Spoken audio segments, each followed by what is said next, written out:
ইবতেদায়ী মাদ্রাসার উন্নয়ন কর্তৃক আয়োজিত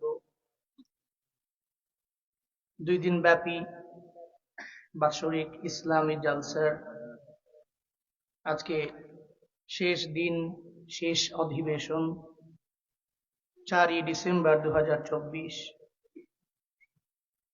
মোতাবাররাক এই মজলিসের সম্মানিত সভাপতি,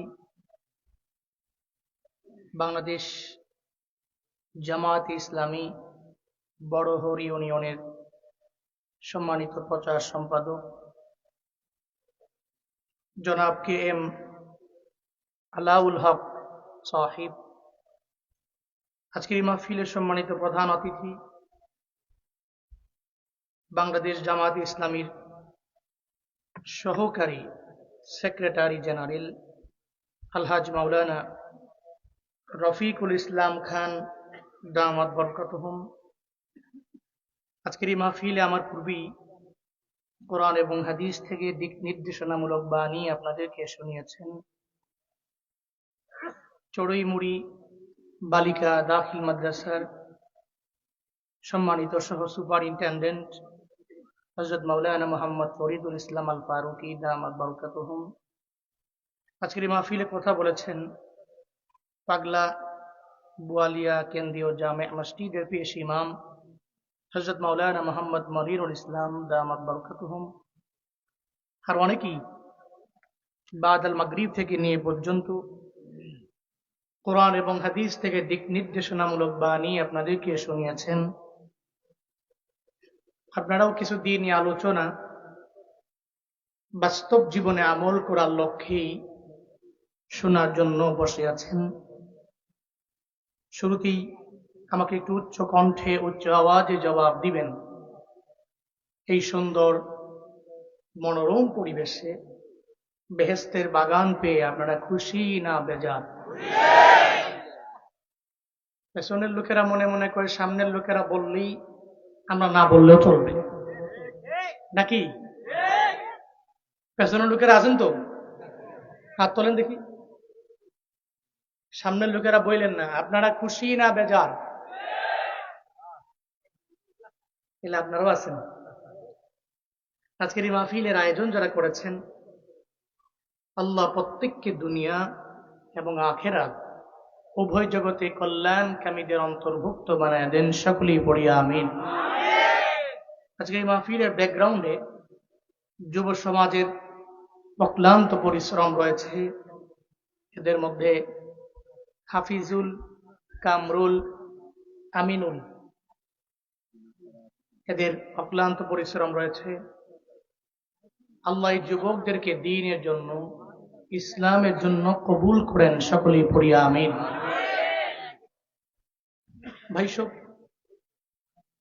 এই যে মাহফিলে আসলেন, বসলেন, আমরা আসতে পারি নাই, আমাদের আসার মতো ক্ষমতা নাই, আমাদের যাওয়ার মতো কোনো ক্ষমতা নাই। মাহফিলে আসলাম, বসলাম, এনেছেন কে? আরো জোরে বলতে হবে, এনেছেন কে? তাহলে ওই আল্লাহকে খুশি করা দরকার আছে না নাই? রাজি করার দরকার আছে না নাই? সকলেই চিল্লায় একবার করে সমস্বরে পড়ি আলহামদুলিল্লাহ। আরেকবার চিল্লায় পড়েন আলহামদুলিল্লাহ। আমার সাথে বলুন রব্বানা লাকাল হামদ হামদান কাসীরান তাইয়িবান মুবারাকান ফি ইয়া রাব্বি লাকাল হামদু কামা ইয়ানবাগি লিজালালি ওয়াজহিকা ওয়া আযীমি সুলতানিকা লাকাল হামদু বিল কুরআন লাকাল হামদু বিল ইসলাম লাকাল হামদু বিল ঈমান। এই যে একটা জুমলা, এই যে একটা বাক্য আমরা আমাদের জবান দিয়ে বের করলাম। খুশি হয়েছেন দুনিয়ার কোন নেতা নাকি আল্লাহ? আরো জোরে বলেন না কে? আল্লাহকে রাজি করার বড্ড প্রয়োজন। আল্লাহকে খুশি করলে ফায়দা বান্দার বেশি। নির্দিষ্ট কোন সময়ের জন্য ফায়দা হয়, বিষয়টা এমন নয়। আল্লাহকে রাজি করতে পারলে দুনিয়া এবং আখেরাত উভয় জগতেই কল্যাণকামী হওয়া যায়। এই জন্য তো আল্লাহ পাক বলছেন, চলার পথে তুই বন্ধু বানাও আমি আল্লাহরে। কাকে? আল্লাহকে।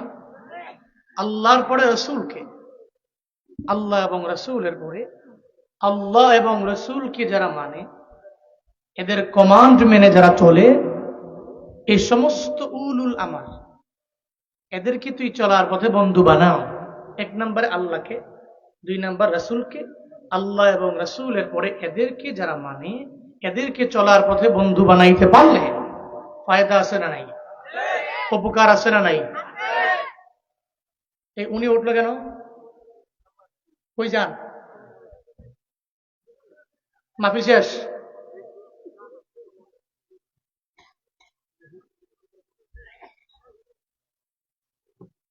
শুনেন, মাহফিলে আসছেন, সোজা বসে থাকবেন, খারাপ লাগলে শুয়ে যাবেন,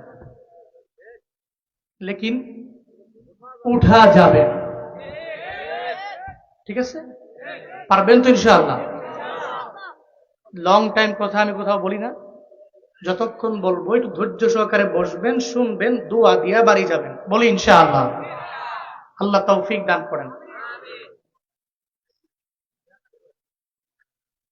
ওই যে আমাদের কুমিল্লার একজন হুজুর আছে, মুস্তাক ফয়েজি হুজুর, নাম শুনছেন না আপনারা?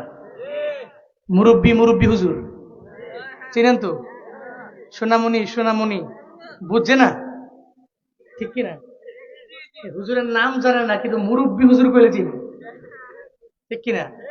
উনি বয়ানে বসলে বলে, আমার মাহফিলে আসা যাবে, বসা যাবে, বসা থেকে চাইলে শোয়া যাবে, মাগার এখান থেকে উঠা যাবে না।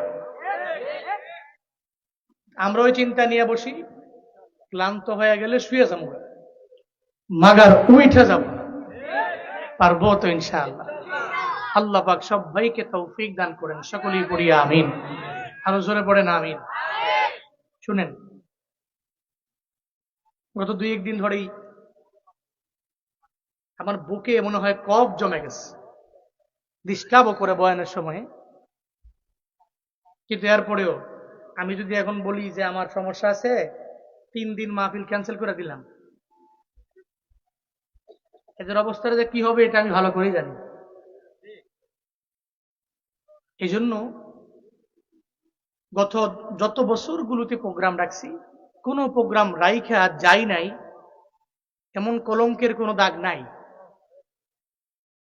তো মৃত্যু পর্যন্ত নামের পাশে এই কলঙ্কের দাগ যাতে না লাগুক ট্রাই করি, চেষ্টা করি।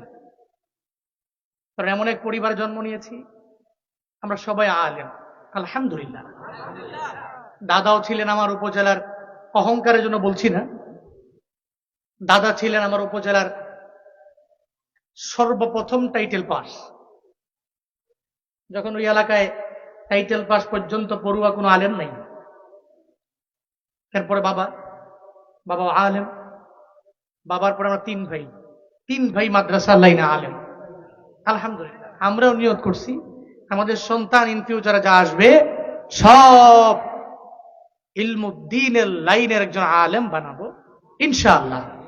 এই জন্য বাবা আমাকে ওসিয়ত করেছেন, জীবনে কোনোদিন কোনো মানুষের সাথে ওয়াদা কইরা ওই প্রোগ্রাম মিস করো না। একটা প্রোগ্রাম সাজাতে অনেক কষ্ট, এটা আমি জানি, এই জন্য এটা আমি করিও না। অসুস্থ হয়ে গেলেও এমনও প্রোগ্রাম হয়েছে, গলা ভাঙ্গা বৈশা গেছে, একদম কথাই বলতে পারছি না, এরপরে উপস্থিত হয়েছি। অন্তত পক্ষে এই মানুষগুলো যাতে বলতে পারে হুজুরের দাওয়াত দিছি আমরা, হুজুর আসছে।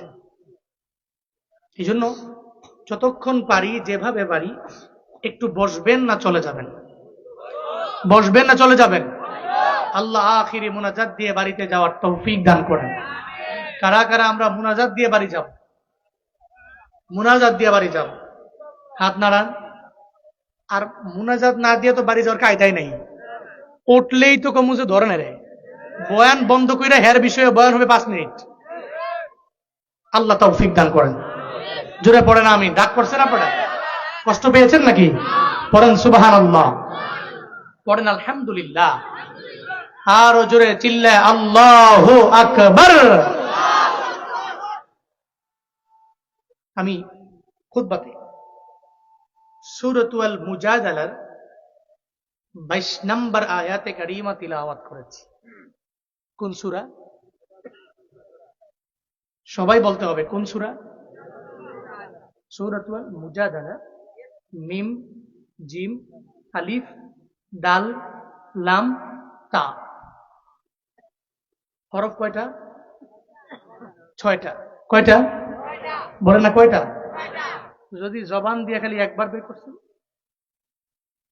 একবার বের করছেন, তো আল্লাহ পাক রব্বুল আলামিন আপনার আমল নামায় 60টা নেকি দিয়ে দিবেন। তাহলে বললো অসুবিধা কি? যেখানে নেকি, যেখানে লাভ, আমি তো এটা বেশি বেশি বলবো। সূরার নাম কি? মুজাদালা। কয় নাম্বার আয়াত? কয় নাম্বার? আল্লাহ পাক শুধুমাত্র একজন সাহাবীকে কেন্দ্র করে ইন ফিউচারে যত এই পৃথিবীতে ওই সাহাবীর অনুসরণকারী বান্দা আসবে এবং গত হয়েছে ওই সাহাবীর আগে, এই সমস্ত এই ক্যাটাগরির মানুষদের উদ্দেশ্য করে আল্লাহ পাক নবীর উপরে সূরাতুল মুজাদালার এই 22 নম্বর আয়াত নাজিল করেছে। কয়জনকে উদ্দেশ্য করে? সবাই বলতে হবে। কয়জন? সুবহানাল্লাহ বিহামদি। একজনকে উদ্দেশ্য করে পুরো আয়াত, এর মানে তার দাম কম না বেশি? কম না বেশি? তার দাম বেশি বলেই আল্লাহ পাক তার উপরে কেন্দ্র করে পুরো আয়াতটাই নাজিল করছেন। এবং তার আগে যত গত হয়েছে, তার পরবর্তী কিয়ামত পর্যন্ত যত মানুষ আসবে, এই সমস্ত মানুষের যাদের ক্যাটাগরি ওই সাহাবীর সাথে মিলবে, আল্লাহ পাক রব্বুল আলামিন তাদের প্রতি রাজি হয়ে, সন্তুষ্ট হয়ে এই আয়াতটাকে নাজিল করেছেন। আল্লাহ পাক কি বলছেন? ওয়ালা তাজিদু কওমান ইউমিনুনা বিল্লাহি ওয়াল ইয়াউমিল আখির واليوم الآخر يوادون من حاد الله ورسوله। আল্লাহ বলেন, ও নবী আমার, ওয়ালা তাজিদ, আপনি পাবেন না, কওমান ইউমিনুনা বিল্লাহি ওয়াল ইয়াউমিল আখির, আল্লাহর প্রতি যেই বান্দারা পরিপূর্ণ ঈমান এনে নিল, আপনি এদের পাবেন না। আখিরাতের দিনের প্রতি যারা ঈমান আনলো, আল্লাহ পাক বলেন আপনি এদের পাবেন না। বলে কোন জায়গায় পাওয়া যাবে না? ইউয়াদুনা মান হাদাল্লাহ ওয়া রাসূলা, যুদ্ধের ময়দানে যাওয়ার পরে এদের সামনে যদি কাফের দাঁড়ায়া যায়, ওই কাফেরটা হলো তোর বাবা, যদি ওই বাবাই সামনে দাঁড়ায়া যায়, যুদ্ধের ময়দানে যাওয়ার পরে, ওখানে যাওয়ার পরে তাকায় দেখবে তার ভাই দাঁড়ায় আছে, আপন ভাই, কিন্তু ভাই কালেমা পড়ে মুসলমান হয় নাই। 3 নম্বরে যদি তার সামনে তার নিজের ছেলে যদি সামনে দাঁড়ায় যায়, ও দেখবে ওই ছেলে কালেমা পড়ে মুসলমান হয় নাই। কাফের হওয়ার কারণে যুদ্ধের ময়দানে যাবে, তার সামনে কাফের বাবা অথবা কাফের ভাই অথবা কাফের সন্তান যদি সামনে দাঁড়ায় যায়, আল্লাহ বলেন, ও নবী আমার, আপনি দেখবেন এরা কাফের বাবার সামনে যুদ্ধের ময়দানে দাঁড়ায় যায়, কাফের বাবারেও প্রায়োরিটি দেয় না, কাফের ছেলেরেও প্রায়োরিটি দেয় না, কাফের সন্তানের প্রায়োরিটি দেয় না, ভাইয়ের প্রায়োরিটি দেয় না, এরা একজনের প্রায়োরিটি দেয়। চিল্লায়া বলো তার না। কারে প্রায়োরিটি দেয়? সামনে দাঁড়ায় গেল কাফের বাবা, অথবা তাকায়া দেখে সামনে আছে তার ভাই, অথবা সামনে দাঁড়ায় আছে তার একটা সন্তান দাঁড়ায় যাওয়ার পরেও যুদ্ধের ময়দানে ঝাঁপিয়ে পড়ে। ও চিন্তা ভাবনা করে, আমার রব হলো আল্লাহ, আমি আল্লাহর বিরুদ্ধে যুদ্ধ করার জন্য ময়দানে নামতে পারি না। আমি আমার ভাইয়ের বিরুদ্ধে যুদ্ধে নামতে পারি, আমি আমার ছেলের বিরুদ্ধে যুদ্ধে নামতে পারি। আমি যুদ্ধের ময়দানে আমার সহোদর ভাই, আমার আপন বাবার বিরুদ্ধেও যুদ্ধের ময়দানে তরবারি ধরতে পারি। কিন্তু আমার কালেমাকে প্রায়োরিটি না দিয়া, আমার আল্লাহকে প্রায়োরিটি না দিয়া যুদ্ধের ময়দানে থাকতে পারি না। তাহলে প্রায়োরিটি দেয় কারে? আল্লাহ পাক বলছেন, ওয়ালাউ কানু আবাআহুম আও আবনাআহুম আও ইখওয়ানাহুম, যদি যুদ্ধের ময়দানে যাওয়ার পরে এদের সামনে আবাআহুম, তাদের আব্বা অথবা দাদা অথবা দাদার বাবা অথবা দাদার বাবার বাবা, বুঝেন নাই?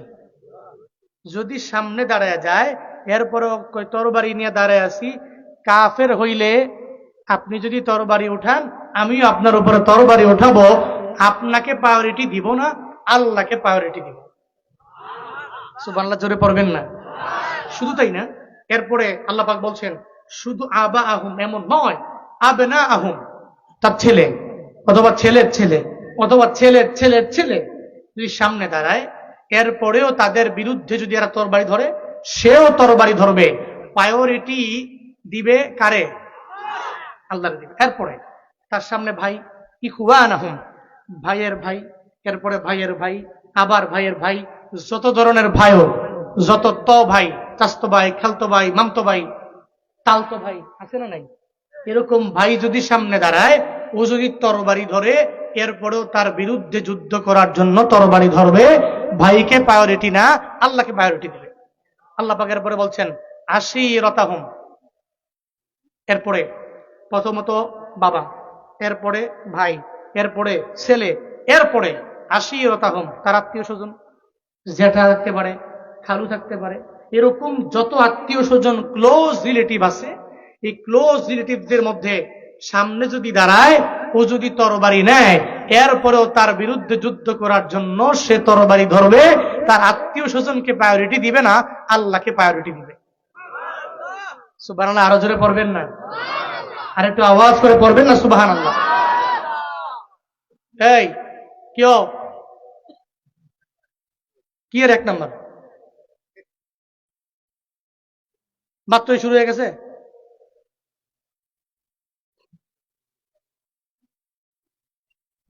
আল্লাহ পাক বলছেন আপনি পাবেন না এদেরকে যুদ্ধের ময়দানে যাওয়ার পরে এদের আব্বা আম্মাকে প্রায়োরিটি দিয়া আল্লাহকে প্রায়োরিটি না দেয়, এমন হালতে এদেরকে পাবেন না। এবার আসেন, আল্লাহ পাক বলছেন কাকে উদ্দেশ্য করে আল্লাহ পাক বলছেন। নবীজি মক্কা থেকে মদিনায় আসলেন, হিজরত করে মদিনায় আসার পরে হিজরি 2য় সনে আল্লাহ পাক সাহাবায়ে কেরামদের উপরে রমাদানের রোজা ফরজ করেছেন। কয় সনে? সবাই বলেন না, হিজরি কয় সনে?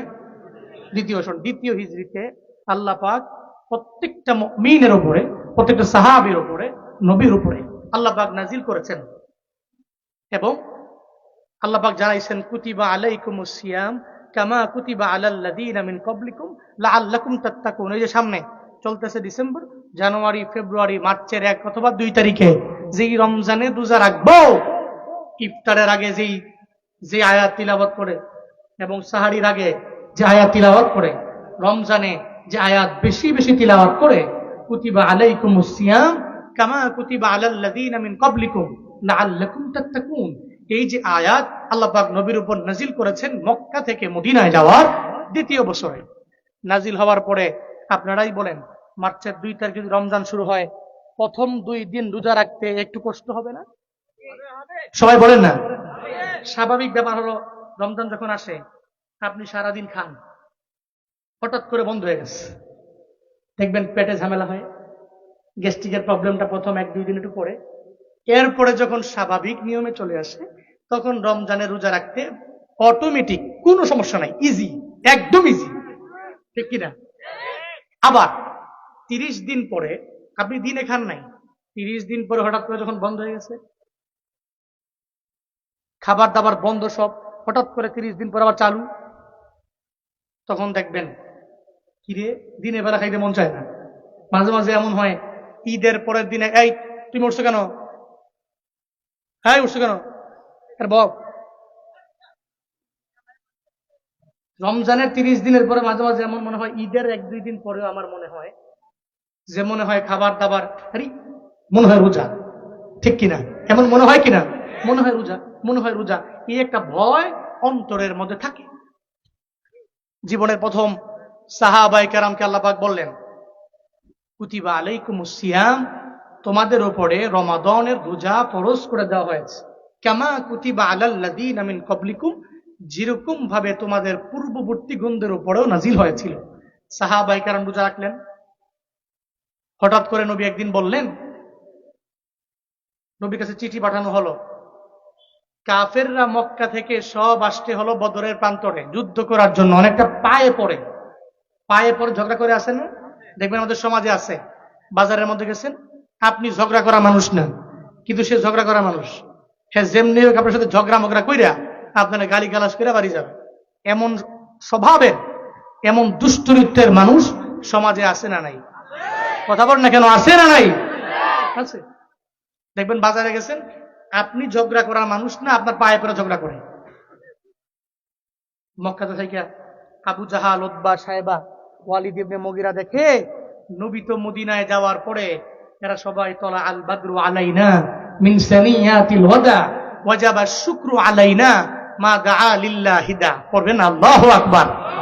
নবীজি মক্কা থেকে মদিনায় গেলেন, নবীকে স্বাগতম জানাচ্ছে, ওয়েলকাম, আপনি মক্কা থেকে মদিনায় আসছেন, আপনার যত সাহায্য লাগবে আমরা সব সাহায্য করতে রাজি।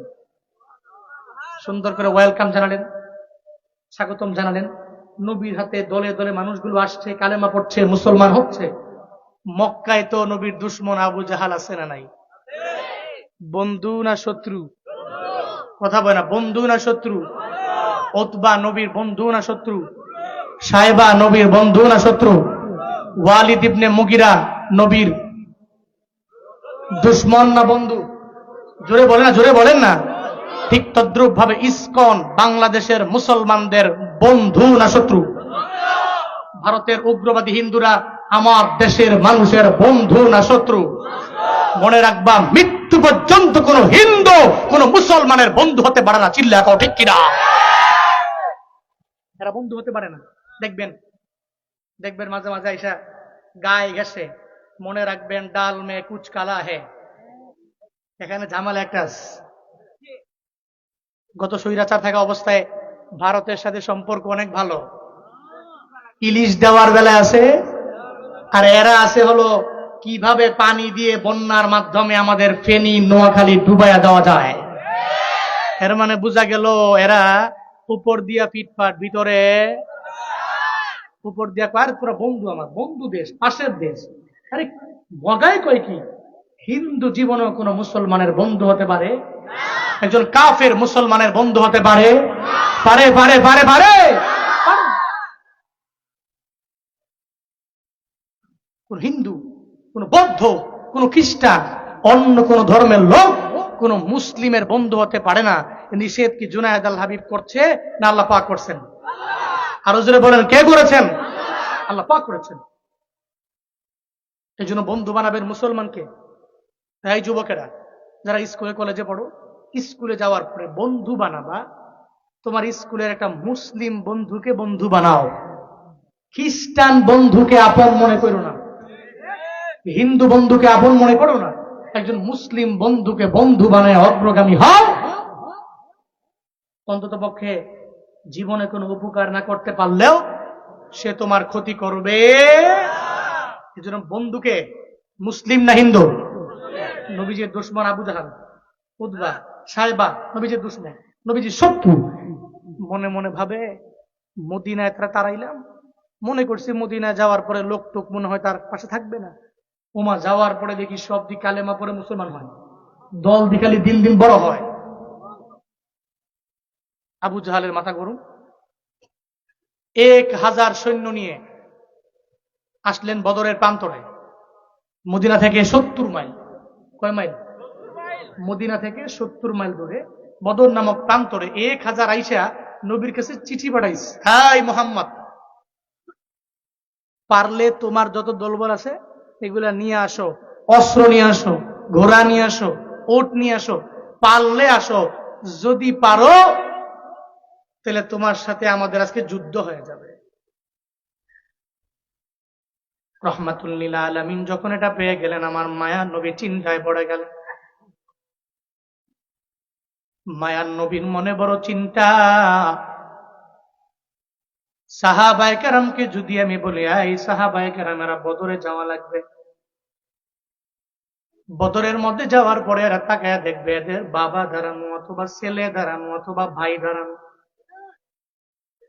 সদ্য মক্কা থেকে হিজরত করে মদিনায় আসলেন, মাত্র মক্কা থেকে হিজরত করে মদিনায় আসলেন, এখনো বাবার কথা মনের মধ্যে মনে পড়ে, দাদার কথাও মনে আছে, নিজের ছেলের কথাও মনে আছে, ভাইয়ের কথা মনে আছে, আত্মীয়ের কথা মনে আছে।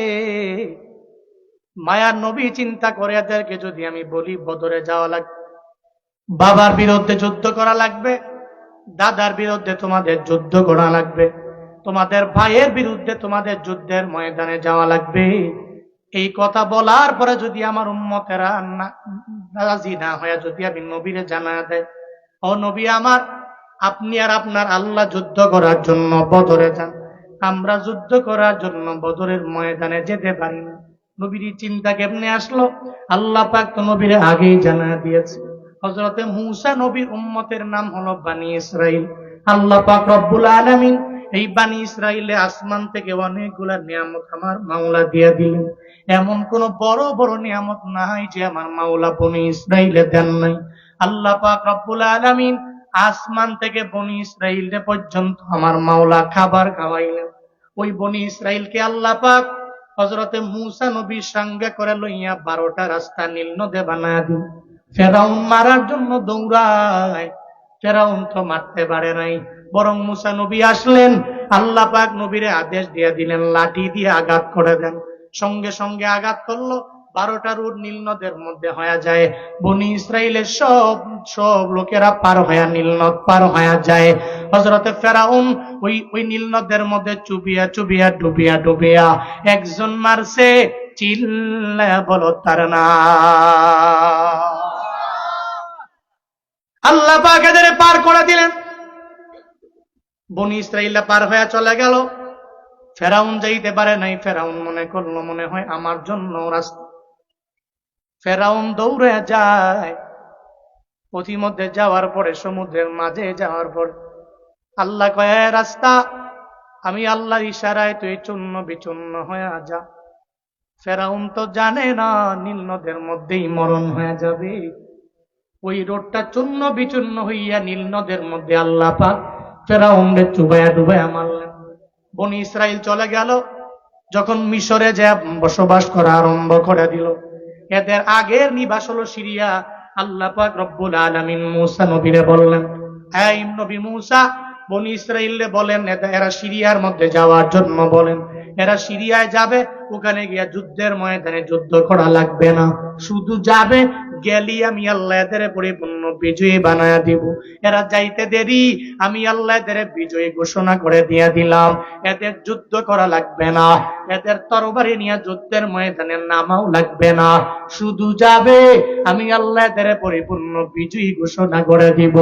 বনি ইসরাইল জানায়া দেয়, ও নবী মূসা, আমাদের কি এমনি বিজয়ী বানায়া দেওয়া যায় না? কেন যাওয়া লাগবে? না গিয়া কি এই জায়গার মধ্যে বসে বসে যুদ্ধের ময়দানে না গিয়া কি আমাদের বিজয়ী বানানো যায় না? আল্লাহ পাক রব্বুল আলামিন হযরতে মূসা নবীরে জানায়া দিলেন না, যাওয়া লাগবে। যদি একজনে অটোমেটিক এক জায়গার মধ্যে বৈশা নিয়ামত পায়, দেখবেন এটার কদর দেয় না। প্রথম মাসের চাকরির বেতনটা যেই পরিমাণে গুরুত্ব দেয়, 10 মাস পরের বেতনের এত পরিমাণে গুরুত্ব নাই রে বাবা। কয় কেন রে? প্রথম মাসের চাকরির টাকাটা ভাঙ্গেও না, এটা ভেঙ্গে ভেঙ্গে খায়ও না, খালি ব্যাংকের মধ্যে রাইখা দেয়, ভাঙতে রাজি না। বন্ধু বান্ধবেরা বলে তুমি এত পরিমাণে টাকা উড়াও, কিন্তু প্রথম মাসের বেতনটা কেন ভাঙ্গো নাই? কয় জানোস না, আমি 25 বছর এত কষ্ট করে পড়াশোনা করার পরে প্রথম মাসের বেতনটা আমি পায়া গেলাম, যার কারণে এই প্রথম মাসের বেতনটা আমার দরবারে অনেক পরিমাণে দাম, এই কারণে প্রথম মাসের বেতনটা আমি ভাঙতে রাজি না।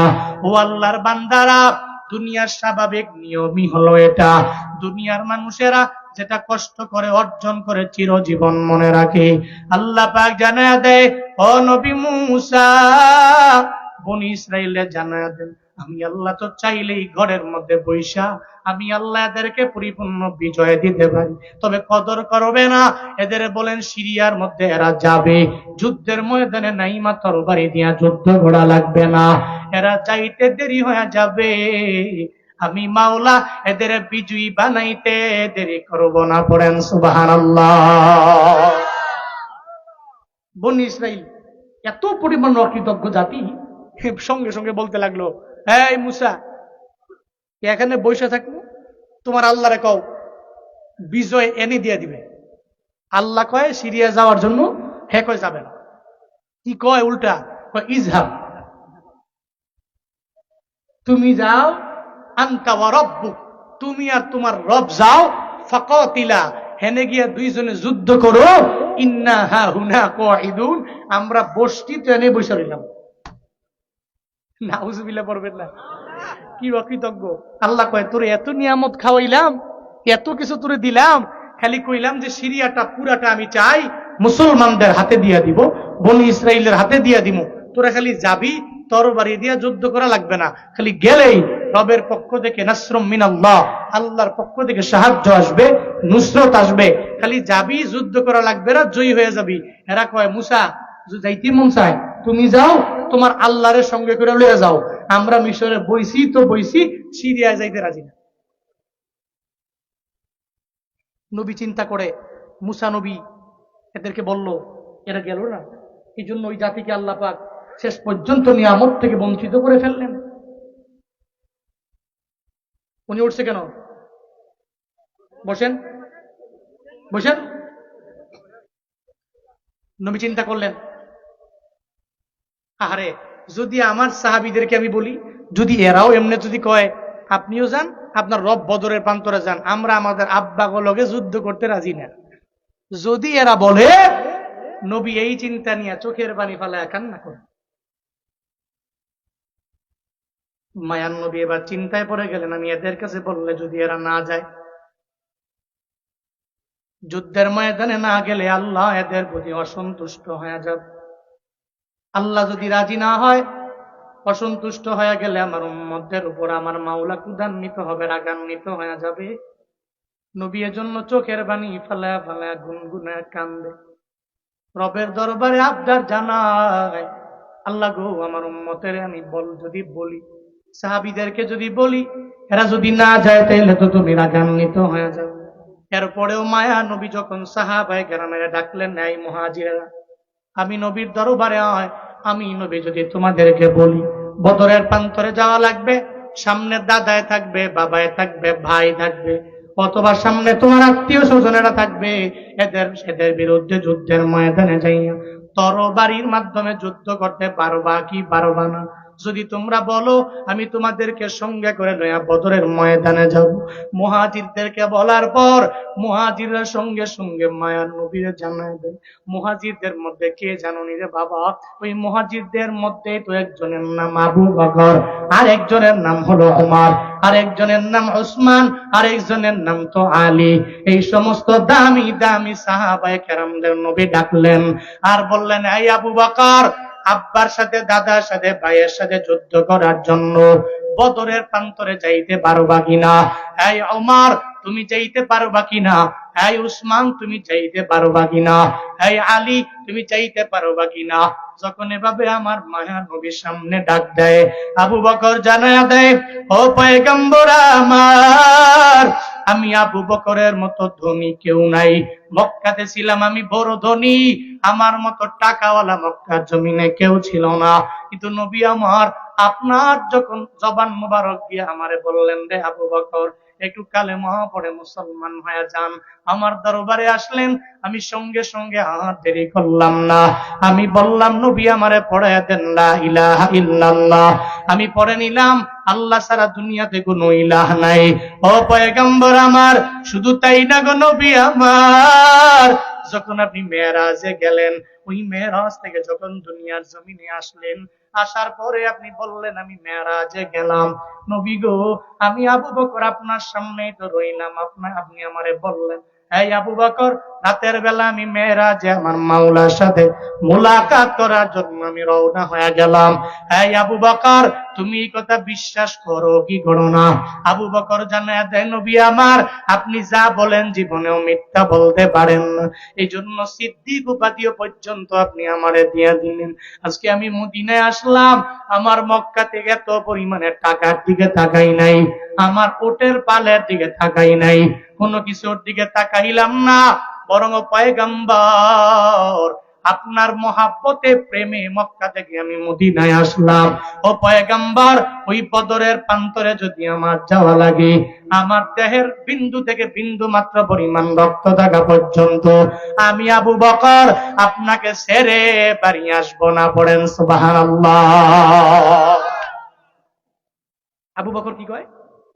আমার দেহের বিন্দু থেকে বিন্দু মাত্র পরিমাণ রক্ত থাকা পর্যন্ত নবী যুদ্ধের ময়দান থেকে আপনার ছেড়ে আমি আসবো না। নবী সাহস পেয়ে গেলেন।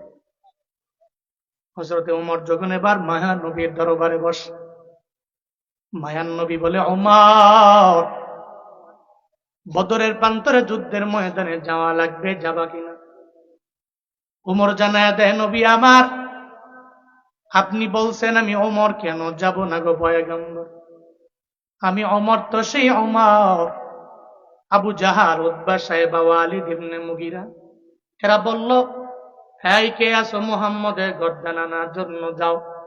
ওই মুহাম্মদের গর্দান আনার জন্য তুমি যে তৈয়ার হতে পারবা, গর্দানটাকে সুন্দর করে আমার কাছে আইনা যারা উপহার দিয়ে দিতে পারবা, তাহলে তোমাদেরকে 100 উটনি দেওয়া হবে। হযরতে ওমর তরবারি নিয়ে দাঁড়ায় গেল। হ্যাঁ আবু জাহাল, মুহাম্মদের দরবারে আমি যাব, মুহাম্মদের গর্দানটাকে দেহ থেকে আলাদা কইরা সুন্দর করে উপহার দিয়ে দিব। হযরতে ওমর যখন তরবারি নিয়ে দৌড়ায় যায়, প্রতিমধ্যে যাওয়ার পরে ওমরের বোন ফাতেমার তেলাওয়াত শুইল, মনটা বিগলিত হয়ে যায়। আয়রে এত সুন্দর তিলাওয়াত। এবার ফাতেমার দরবারে যায় বলে, ফাতেমা রে, এত সুন্দর করে তুমি কোরআন তিলাওয়াত করো, কে তোমারে শিখাইলো? এই পরিপূর্ণ তিলাওয়াত কোন জায়গায় গেলে শোনা যাবে? ফাতেমা জানায়া দেয়, ও ভাই আমার, অপবিত্র অবস্থায় জীবনেও কোনোদিন শোনা যাবে না, কারণ ইন্নামাল মুশরিকুনা নাজাস, মুশরিকেরা অপবিত্র, এরা জীবনেও কোনোদিন অপবিত্র অবস্থায় কোরআন ধরতে পারবে না, কোরআন পড়তে পারবে না, কোরআন শুনতে পারবে না। নবীর দরবারে যাও, আমার নবীর দরবারে যাইয়া যদি কালেমা পড়ে যদি মুসলমান হয়ে যেতে পারো, এরপরে তুমি কোরআন তিলাওয়াত শুনতে পারো। ওমর জানায়া দেয়, ওই মুহাম্মদের এরিয়াটা আমারে জানাও, ওই মুহাম্মদ কোন ঘরের মধ্যে আছে আমারে জানাও। এরপরে যখন ওমর দৌড়ায়, ওদিকে মায়ার নবী বৈশা বয়ান করি, রহমাতুল লিল আলামিনের সামনে 11 জন সাহাবা বসে। 11 জন সাহাবা মাত্র গোপনে গোপনে আমার মায়ার নবী দাওয়াত দেয়। 11 জন সাহাবা যখন জানতে পারে ওমর দৌড়ায় আসে, তরবারি নিয়ে হাজির হয়ে যাচ্ছে, আমার নবীর গর্দান নেওয়ার জন্য চলে আসছে। 11 জন সাহাবা আমার নবীরে জানায় দেয়, নবী আমার, আপনি চলেন চলেন, একটা গোপন কক্ষের মধ্যে আপনারে ঢুকায়া দেই, কারণ ওমর আপনাকে মারার জন্য আসে, তরবারি নিয়ে আসতে, আপনার দেহ থেকে গর্দানটাকে আলাদা করার জন্য। হযরতে ওমর যখন দৌড়ে আসে, মায়ার নবী এবার কয়, ও সাহাবায়ে কেরাম, আমার ওমরের আমার ঘরের মধ্যে আসতে দাও, আমার ওমরের জন্য আমার দরওয়াজা ওপেন করে দাও, আমার ওমরের বলো আমারে মারার জন্য আমি গত রাতের বেলা আমার রবের দরবারে আবদার জানাইলাম, আল্লাহ, এই মক্কা নগরীর ভিতরে হয়তো তুমি আবু জাহালের দিনের জন্য কবুল করে নাও, আর না হয় ওমরের তুমি কালেমার জন্য কবুল করে নাও। আমার মায়ার নবী বলে, ও সাহাবায়ে কেরাম, বারণ করিও না, দরওয়াজা ওপেন করে দাও, হযরতে ওমরের আমার সামনে আসতে দাও। দরওয়াজা ওপেন করে দেওয়া হলো। হযরতে ওমর যখন তরবারি নিয়ে নবীর দরবারে যায়, বলে, নবী আমার, আপনাকে মারার জন্য তরবারি নিয়ে আমি আপনার দরবারে হাজির হয়ে গেলাম নবী গো, তবে আপনাকে তো আমি মারতে পারি না। আমি আসার পথে তিলাওয়াত শুনলাম, ওই তিলাওয়াতের এত পরিমাণে ভক্ত হয়ে গেলাম, এখন আমি তিলাওয়াত শোনার জন্য আপনার দরবারে হাজির। মায়ার নবী ডেকে বলে, ওমর, কালেমা না পড়লে তুমি কুরআন তিলাওয়াত করতে পারবা না, শুনতেও পারবা না, আমিও তোমারে শুনাইতে পারবো না। ওমর কয়, এটা কোন কালেমা পড়া লাগবে? কয়, তুমি মূর্তি পূজা বাদ দিয়ে আমার রবের ইবাদত করবা, কোন মূর্তি পূজা করতে পারবা না, শিরিক করতে পারবা না, বরং আমার রবের এক আল্লাহ বলে মেনে নাও। ওমরের তরবারিটা আমার মায়ার নবীর সামনে যখন রেখে দেয় আর জানা দেয়, নবী আমার, আপনাকে মারতে পারি না, আমারে পড়ায়া দেন লা ইলাহা ইল্লাল্লাহ মুহাম্মাদুর রাসূলুল্লাহ। জিকির করি লা ইলাহা ইল্লাল্লাহ, সবাই লা ইলাহা।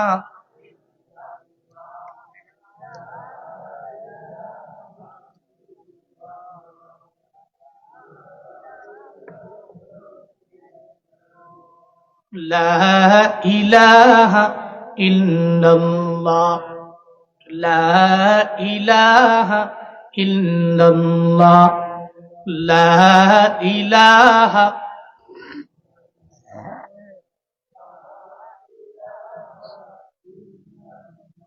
হযরত ওমর বলে, নবী, আমি তো ওই ওমর, কালেমার আগে যে ওমর ছিলাম, আমি জাহান্নামের কিনারায়, আপনার হাতে কালেমা পড়ে মুসলমান আমি হইয়া চলে গেলাম জান্নাতের মিনারে। সুবহানাল্লাহ জোরে পড়বেন না? আরো জোরে পড়া যাবে না? সুবহানাল্লাহ। কালেমার আগে ছিল কই? জাহান্নামের কিনারায়। কালেমা পড়ে উঠছে কই? জান্নাতের মিনারায়। সুবহানাল্লাহ। ওমর জানায়া দেয়, ও পয়গম্বর, আমি তো হলাম সেই ওমর। আপনি আমারে বলবেন বদরের প্রান্তরে যুদ্ধের ময়দানে যাওয়ার জন্য গো নবী আমার। আমি ওমর বলবো, আপনি যান, আপনার আল্লাহ যাবে, আমি যাব না। হতে পারে না নবী গো, আমি যাব, অসুবিধা নাই। যুদ্ধের ময়দান থেকে সব যদি আপনারে সাইরা দিয়া বাড়ির মধ্যে চলে আসে, আমি ওমর আর আপনি দুইজনে মিলনা যুদ্ধের ময়দানে যুদ্ধ করার জন্য থাকবো। বলেন সুবহানাল্লাহ। নবী হেসে দিলেন। এবার মায়ার নবী মসজিদের নববীর মধ্যে বৈশা বৈশা বদরের প্রান্তরে যাওয়ার জন্য যখন লিস্ট করা আরম্ভ করলেন, মোট ৩১৩ জন পাইলেন। এই ৩১৩ জন যুদ্ধের ময়দানে যাওয়ার জন্য রওনা। কারো কাছে এত বেশি অস্ত্র নাই, কয়জনের কাছে আছে, আরো বাকি জনের কাছে নাই। অস্ত্র নাই, ঘোড়াও নাই, ওটও নাই। অস্ত্র ছাড়া যখন দৌড়ে খেজুরের ডাল নিয়ে যুদ্ধের ময়দানে দৌড়ে, আমার মাওলা দেখে রে, বদরের প্রান্তরে যাওয়ার জন্য এরা দৌড়ে। মায়ান নবীরে ফিরায় নাই। মায়ান নবী বলতে দেরি, রহমাতুল্লিল আলামিনের কথা শোনার পরে যুদ্ধের ময়দানে যাওয়ার জন্য যখন এরা দৌড়ায়, আল্লাহ ঘোষণা করে দিলেন, ও নবী আমার কোনো অসুবিধা নাই। এই যে যুদ্ধের ময়দানে বদরের প্রান্তরে যাওয়ার জন্য যারা দৌড়ায়, আমি আল্লাহ এত বড় প্রতিদান এই বান্দাগুলোরে দিয়া দিলাম। কত বড় প্রতিদান জানেননি? যারা যুদ্ধের ময়দানে গেছে, এই ৩১৩ জন সাহাবীরা, এদের পূর্ববর্তী জীবনের সমস্ত গুনাহ আমি মাফ করে দিলাম। শুধু তাই না, এদের মৃত্যু পর্যন্ত যত গুনাহ আছে সব গুনাহ আমি আল্লাহ মাফ করে দিলাম। এদের আগের এবং পরের সমস্ত গুনাহ আমি আল্লাহ মাফ করে দিলাম। ৩১৩ জন সাহাবী। এদের ভিতরে একজন আছে, নাম হলো আবু উবায়দা ইবনুল জাররাহ। সবাই বলেন কি নাম? আবু উবায়দা ইবনুল জাররাহ। জাররার ছেলে আবু উবায়দা। ৩১৩ জনের মধ্যে কয়জন? একজন। এবার লাইনে আসেন। আল্লাহ পাক যে বলছেন, এই সাহাবীর নামে আল্লাহ পাক পুরো আয়াতটা নাজিল করেছেন। সুবহানাল্লাহ জোরে পড়বেন না? তাহলে সাহাবীর নাম কি? আবু উবায়দা ইবনুল জাররাহ। আবু উবায়দা ইবনুল জাররাহ। সূরার নাম জানি কি? মুজাদালা। মাশাআল্লাহ, সূরার নাম কি? মুজাদালা। আয়াত নাম্বার কত? 22। আবু উবাইদা ইবনুল জাররাহ যুদ্ধের ময়দানে যাওয়ার জন্য রওনা। 313 জনের মধ্যে একজন। এই আবু উবাইদা যখন রওনা হয়ে গেল যুদ্ধ করার জন্য ময়দানে যাবে, যাওয়ার পরে শুনে রে যুদ্ধের ময়দানে নাকি বাবাই চলে আসছে যুদ্ধ করার জন্য, মানে জাররায়। আবু উবাইদার বাবা জাররা যুদ্ধ করার জন্য মুসলমানদের বিরুদ্ধে তরবারি নিয়ে দাঁড়ানো। মনের মধ্যে কেন যেন মায়া, বাবায় যদি আমার সামনে পইরা যায় যুদ্ধের ময়দানে, আমি বাবার সামনে কেমনে যুদ্ধ করব? তবে এতটুকু কনফার্ম, বাবায় যুদ্ধ করার জন্য আসছে। আল্লাহ পাক তো জানাইছেন, একটা বাবা যদি তোমার কাফের হয়ে যায়, এদের সাথে অন্যায় আচরণ করা যাবে না। তোমার মা যদি মুশরিকা হয়ে যায়, ওই মায়ের সাথে অন্যায় করা যাবে না। আব্বা আম্মায় যদি অন্য ধর্মের হয়, এদের সাথে ভালো ব্যবহার করা লাগবে, অন্যায় করা যাবে না। ও সিরাজগঞ্জের উল্লা পাড়ার মুসলমান, কপালটা বুঝি এত পরিমাণে পুইরা গেল। বাবা এত কাফের না, মা এত কাফের না, মুশরিকাও না, এরপরেও মা বাবার মনের মধ্যে আঘাত দেয়। এমন যুবক সমাজে আছে না? না। সাহাবায়ে কেরামের মনে বড় চিন্তা। যুদ্ধের ময়দানে যাওয়ার পরে বাবায় যদি আমার সামনে দাঁড়ায় যায়, বাবায় কাফের, কিন্তু কাফের হওয়ার পরে আল্লাহ পাক বলছেন তোমার বাবার সাথে তুমি ভালো আচরণ করি। কিন্তু কপাল পোড়া মুসলমানেরা, কেন যেন তুমি বাবার সাথে খারাপ আচরণ করো। বারবার একটা ফোন কেনার জন্য খালি বাবারে গিয়া ধমক দাও, এই ডেল এবার বাবা, দিন মজুর বাবা, তোমার ঘরের মধ্যে যে জন্ম নিয়ে আমি সন্তান মনে হয় ভুল করলাম। সন্তানের টেলিফোন যদি কিনে না দিতে পারো, তাহলে তুমি বাবা আমারে জন্ম দিছো কিল্লাই। এরকম সন্তানের আব্বা আম্মারে বলে রে বাপ, মনে রাখবা, জীবনে যদি সফল হইয়া অগ্রগামী হইতে চাও, দুনিয়াতে যদি দামি হইবার চাও, আব্বা আম্মার দোয়ার কোনো বিকল্প নাই, ঠিক কিনা? এই যে গত নভেম্বরে অক্টোবরে আমার প্রোগ্রাম ছিল চাপাই জেলা, রাজশাহীর পরে চাপাই। আমি রওনা হয়ে গেলাম। পরিচিত একজন মানুষ আছে, বাড়ি হলো রাজশাহী জেলার মধ্যে। ও বুঝতে পারছে চাপাই যেহেতু আসছি, মনে হয় আগামীকাল প্রোগ্রাম রাজশাহী হবে, না হয় উত্তরবঙ্গের কোনো একটা জেলার মধ্যে হবে।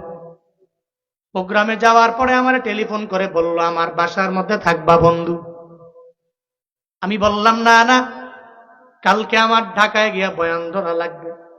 আমার বন্ধু আমারে কয়, কেমনে পারো, কেমনে দৌড়াও, কেমনে দৌড়াও। আমরা একবার যদি বাসে কইরা ঢাকার মধ্যে যাই, 3 দিন ঘুমানো লাগে। এরপরে ঘুমাইয়া এরপরে আর এক জায়গায় যাওয়ার জন্য রওনা করি। একদিন সফল করলে মনে হয় পুরা বডিটাই টায়ার্ড হয়ে গেল, ক্লান্ত হয়ে গেল। কেমনে পারো তোমরা? আমি তার জবাব দিলাম, আমার ইলমের পাওয়ারে আমি দৌড়াই না রে, আমার আমলের পাওয়ারে আমি দৌড়াই না, আমার ইলমের পাওয়ারে দৌড়াই না, বরং আমার আল্লাহর দয়া নিয়া দৌড়াই, আমার মা বাবার দোয়া নিয়া দৌড়াই। পৃথিবীর বড় বড় স্কলারের দিকে তাকায়া দেখো, এরা দামি হয়ে গেল। কেমনে হয়ে গেল? বলে মা বাবার দোয়ার বদৌলতে সম্ভব হয়ে গেল। ওই মা বাবার দোয়া নিয়ে বান্দা তুমি আগায়া যাও, তো তুমিও তো অনেক পরিমাণে দামি হয়ে যেতে পারবা। আব্বা আম্মার বদদোয়া নিয়ে যদি চলো, হুজুর আমি বাপ মার বদদোয়া নিয়ে যাও, চলার পরে আমি তাকায়া দেখলাম 1 বছরে আমার কোনো ক্ষতি নাই, 2 বছরে ক্ষতি নাই। মনে রাখবা, মৃত্যুর আগে হইলে ওই বদদোয়া একবার না একবার তোমার উপরে পড়বে। একটা কথা মনে রাখবা, আব্বা আম্মা দুনিয়া থেকে বিদায় নিয়ে যাওয়ার পরে টের বাবা, এই বাপ মা কত পরিমাণে দামি একটা বৃক্ষ তোমার আমার দরবারে ছিল। ওই সময় টের বাবা, ওই সময় মা বাবার পরিপূর্ণ কদর দিতে পারবা রে বাবা। তুমি যখন অসুস্থ হয়ে যাও, তোমার মায়ে গিয়া সামনে দাঁড়ায় যায়, তোমাকে সুস্থতা করার জন্য মায়ের ব্যাকগ্রাউন্ডে দাঁড়ায়। আরে সন্তানটা অসুস্থ হয়ে গেল, সুস্থতার নিয়ামতে আনার জন্য যা মেডিসিন লাগবে, দেখবা মায়ে গিয়া বিছানার পাশে বসে গেল। আর যখন জ্বর আসে, এরপরে মায় তোমারে সুন্দর করে পানি দিয়া মাথার মধ্যে পানি দেয়, মেডিসিন কেনার জন্য মায় বাজারের মধ্যে দৌড়ায়। কেন রে? কারণ মায়ের মতো আপন তো বাবা কেউ হবে না, ওই আব্বার মতো আপন দুনিয়ার মধ্যে কেউ হবে না রে বাবা। এই যে চট্টগ্রামের একজন আইনজীবীকে এরা দুনিয়া থেকে বিদায় করে দিল, ওই যে সাইফুল ইসলাম আলিফ সাহেবকে দুনিয়া থেকে বিদায় করে দিল। ওর জানাজার সময় দেখলেন না ওর মা কি সুন্দর কইরা কইরা কপালের মধ্যে চুমু দেয়, সন্তানের জন্য আমার রবের দরবারে আবদার জানায়া দোয়া কইরা দেয়। সাইফুল ইসলামের মায় জানে রে বাবা, সাইফুল ইসলামের জন্য কত পরিমাণে অন্তরের মধ্যে মায়া। একটা সন্তানের জন্য দেখবেন মায় এত পরিমাণে মহাব্বত করে ভালোবাসে, আপনার বউ এত ভালোবাসবে না, আপনার ছেলে মেয়েরা আপনার এত পরিমাণে ভালোবাসবে না, আপনার বন্ধু বান্ধবেরা এত পরিমাণে ভালোবাসবে না। মায়ের সন্তানের যে ভালোবাসা দেয়, এই ভালোবাসা অন্য কেউ দিতে পারে না। চিল্লা ঠিক কিনা? ওই মা বাবার দোয়া নিয়ে আগে ওর যুবক, যেই মা বাবা তোমার মরণের পরেও বান্দা তোমারে ভুলে না, বরং রবের দরবারে দোয়া কইরা দেয়। সাবধান, বদদোয়া নিয়ে আগায়ও না। বদদোয়া নিয়ে আগায় যাওয়ার কারণে হযরতে জুরাইজের কি পরিমাণ পরিণতি হয়ে গেল। বুখারী শরীফের বর্ণনা, রাহমাতুল্লিল আলামিন একদিন সাহাবায়ে কেরাম নিয়ে সামনে বয়ান করে নবী বলল, সাহাবীরা জীবনে কোনোদিন আব্বা আম্মার সাথে খারাপ ব্যবহার করি না, বদদোয়া নিবা না। সাহাবায়ে কেরামদের নবীর ঘটনা শোনায়, নবী জানায় দেয় সাহাবায়ে কেরামেরা, বনি ইসরাইলের মধ্যে একজন আবেদ ছিল, ওই আবেদের নাম হলো জুরাইজ। কি নাম? সবাই বলেন কি নাম? জুরাইজ। আলেম না আবেদ? আলেম এক জিনিস, আবেদ কি আরেক জিনিস। হুজুর, বড় হুজুর, ইলমের ঘাটি নিয়ে, ইলমের পুঁজি নিয়ে দৌড়ায়, ঠিক মতো ফজরের নামাজ জোহরের নামাজ পড়ে না। আছে না নাই? আমি আমারে বলি, আমি আমার লোকদের বলি, আমি আমার ঘরানার লোকদেরকে বলি, কারণ আমি আগে দিতে। এরপর আপনারা বড় হুজুর ঠিক মতো নামাজ পড়ে না, রিক্সাওয়ালা হুজুরও না, হুজুরের ধারে কাছেও না, ফজর ছাড়ে না, জোহর ছাড়ে না, আসর ছাড়ে না, মাগরিব এশা ছাড়ে না, এমন রিক্সাওয়ালা আছে না নাই? আছে না নাই? আছে না নাই? এই জন্য আলেম হলে জান্নাতি, আবেদ হলে জাহান্নামী। বিষয়টা এমন নয়। আল্লাহ তো বান্দার দেখে দিন, দেখে আমল, দেখে অন্তর। একজন আবেদ জুরাইজ অনেক বড় আলেম এমন না, কিন্তু আল্লাহর গুণগান গায় বেশি, আল্লাহকে স্মরণ করে বেশি। পাহাড়ের চূড়ায় তাহাজ্জুদ পড়ে, হঠাৎ করে মায় ডাক দেয়, এই জুরাইজ, আমার জন্য এক গ্লাস পানি নিয়ে আস। কি কয়? এক গ্লাস পানি আমার জন্য। জুরাইজ ডাক শোনার পরেও মায়ের কথা জবাব দেয় না। দ্বিতীয়বার যখন আবার ডাক দেয়, আমার জন্য এক গ্লাস পানি নিয়ে আসো, জবাব দেয় না। তৃতীয়বার যখন আবার মা ডাক দেয়, জুরাইজ রে, আমি মায়ের তৃষ্ণা লাগছে রে, আমার জন্য এক গ্লাস পানি নিয়ে আয়। এরপর জবাব দেয় না। মায়ের রাগান্বিত হয়ে গেল, ক্ষুধান্বিত হয়ে গেল, রবের দরবারে আবদার জানায়, ও দয়ার আল্লাহ, আমার জুরাইজের আমি 3 বার ডাক দিলাম, 3 বার আমার কথা শুনে নাই রে মাওলা। আল্লাহ গো, এই জুরাইজের তুমি একটা বেশ্যা নারীর ফিতনার মধ্যে না ফালায়া দুনিয়া থেকে তুমি নিও না। মায়ে বদদোয়া দিল। মায়ে যখন বদদোয়া করে দেয়, চিল্লায়া বলো, কবুল করেন কে? কে কবুল করে? মায়ে যখন দোয়া করে কবুল করে কে? যদি বদদোয়া দেয় হবে কি হবে না? দোয়াও কবুল, বদদোয়া। দোয়া যেরকম দ্রুত কবুল হয়, বদদোয়াও ঠিক তো দ্রুতই কবুল হয়। মায়ে বদদোয়া করলো, জুরাইজ আমারে গুরুত্ব দেয় নাই, তার 3 বার ডাকলাম এক গ্লাস পানির জন্য, সে এক গ্লাস পানি আমার আইনা দেয় নাই। রাগ হইয়া, গুসা হইয়া বদ্ধ করে দিস।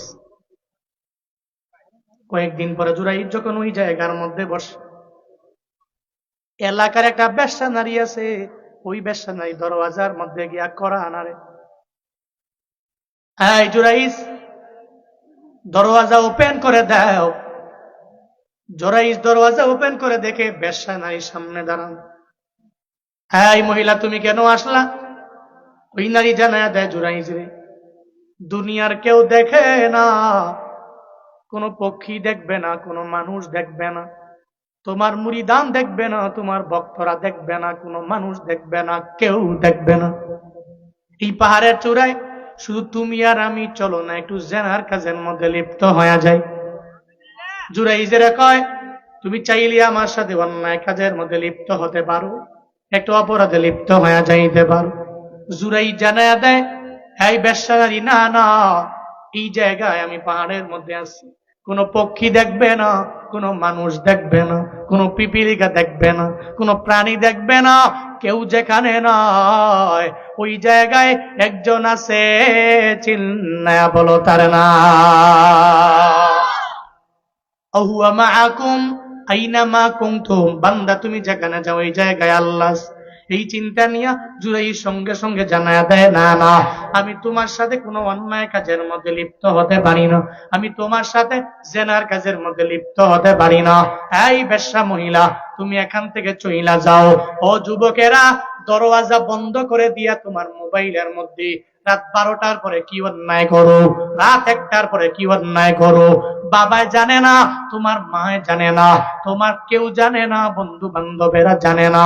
ও বান্দারে, কেউ জানে না, কেউ দেখে না, একজন তো দেখে, চিল্লায়া বলো তার নাম। কে দেখে? আল্লাহ দেখে। এই জন্য আল্লাহ দেখেই চিন্তা নিয়ে বান্দা আগায় যাও। জুরাইজ মনে মনে ভাবে, দুনিয়ার কেউ দেখবে না, আল্লাহ তো দেখবে, কোন জেনার কাজের মধ্যে লিপ্ত হতে পারি না, যাও পাহাড় থেকে নেমে যাও। ধমক দিয়ে তারাই দিস। কি করছে? ধমক দিস। বেশ্যা নারী কয়, রং নাম্বার ডায়াল করলাম। কি নাম্বারে? এই কথা বলেন, কি নাম্বার? রং নাম্বার ডায়াল করলাম। মাঝে মাঝে এখন তো প্রেম হয় মেসেঞ্জারে, ঠিক কিনা? এখন প্রেম হয় হোয়াটসঅ্যাপে, ইমুতে।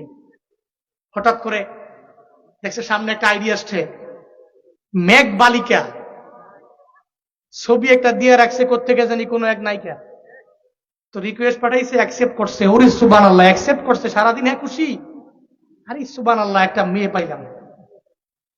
মেসেঞ্জারে সালাম দেয়, হাই হ্যালো, কেমন আছো? সুন্দর জবাব আসে। হে তো মনে মনে কয়, কপাল খুইলা গেল রে, নিজের হিরোর মতো লাগে না। আমার সাথে একটা মেয়ে কথা বলে মেসেঞ্জারে, আবার আবার চুল টুল বড় করে কাটিং কুটিং দিয়ে ভাবসাবে অন্যরকম, মোটামুটি প্রেম জমায়। হঠাৎ করে একটু পরে আবার কয় যে 1-1.5 ঘন্টা কথা বলার পরে মেসেঞ্জারে এই মেসেজ করে কথা বলতে তো বিরক্ত লাগে, একটু ফোন দিতে পারি।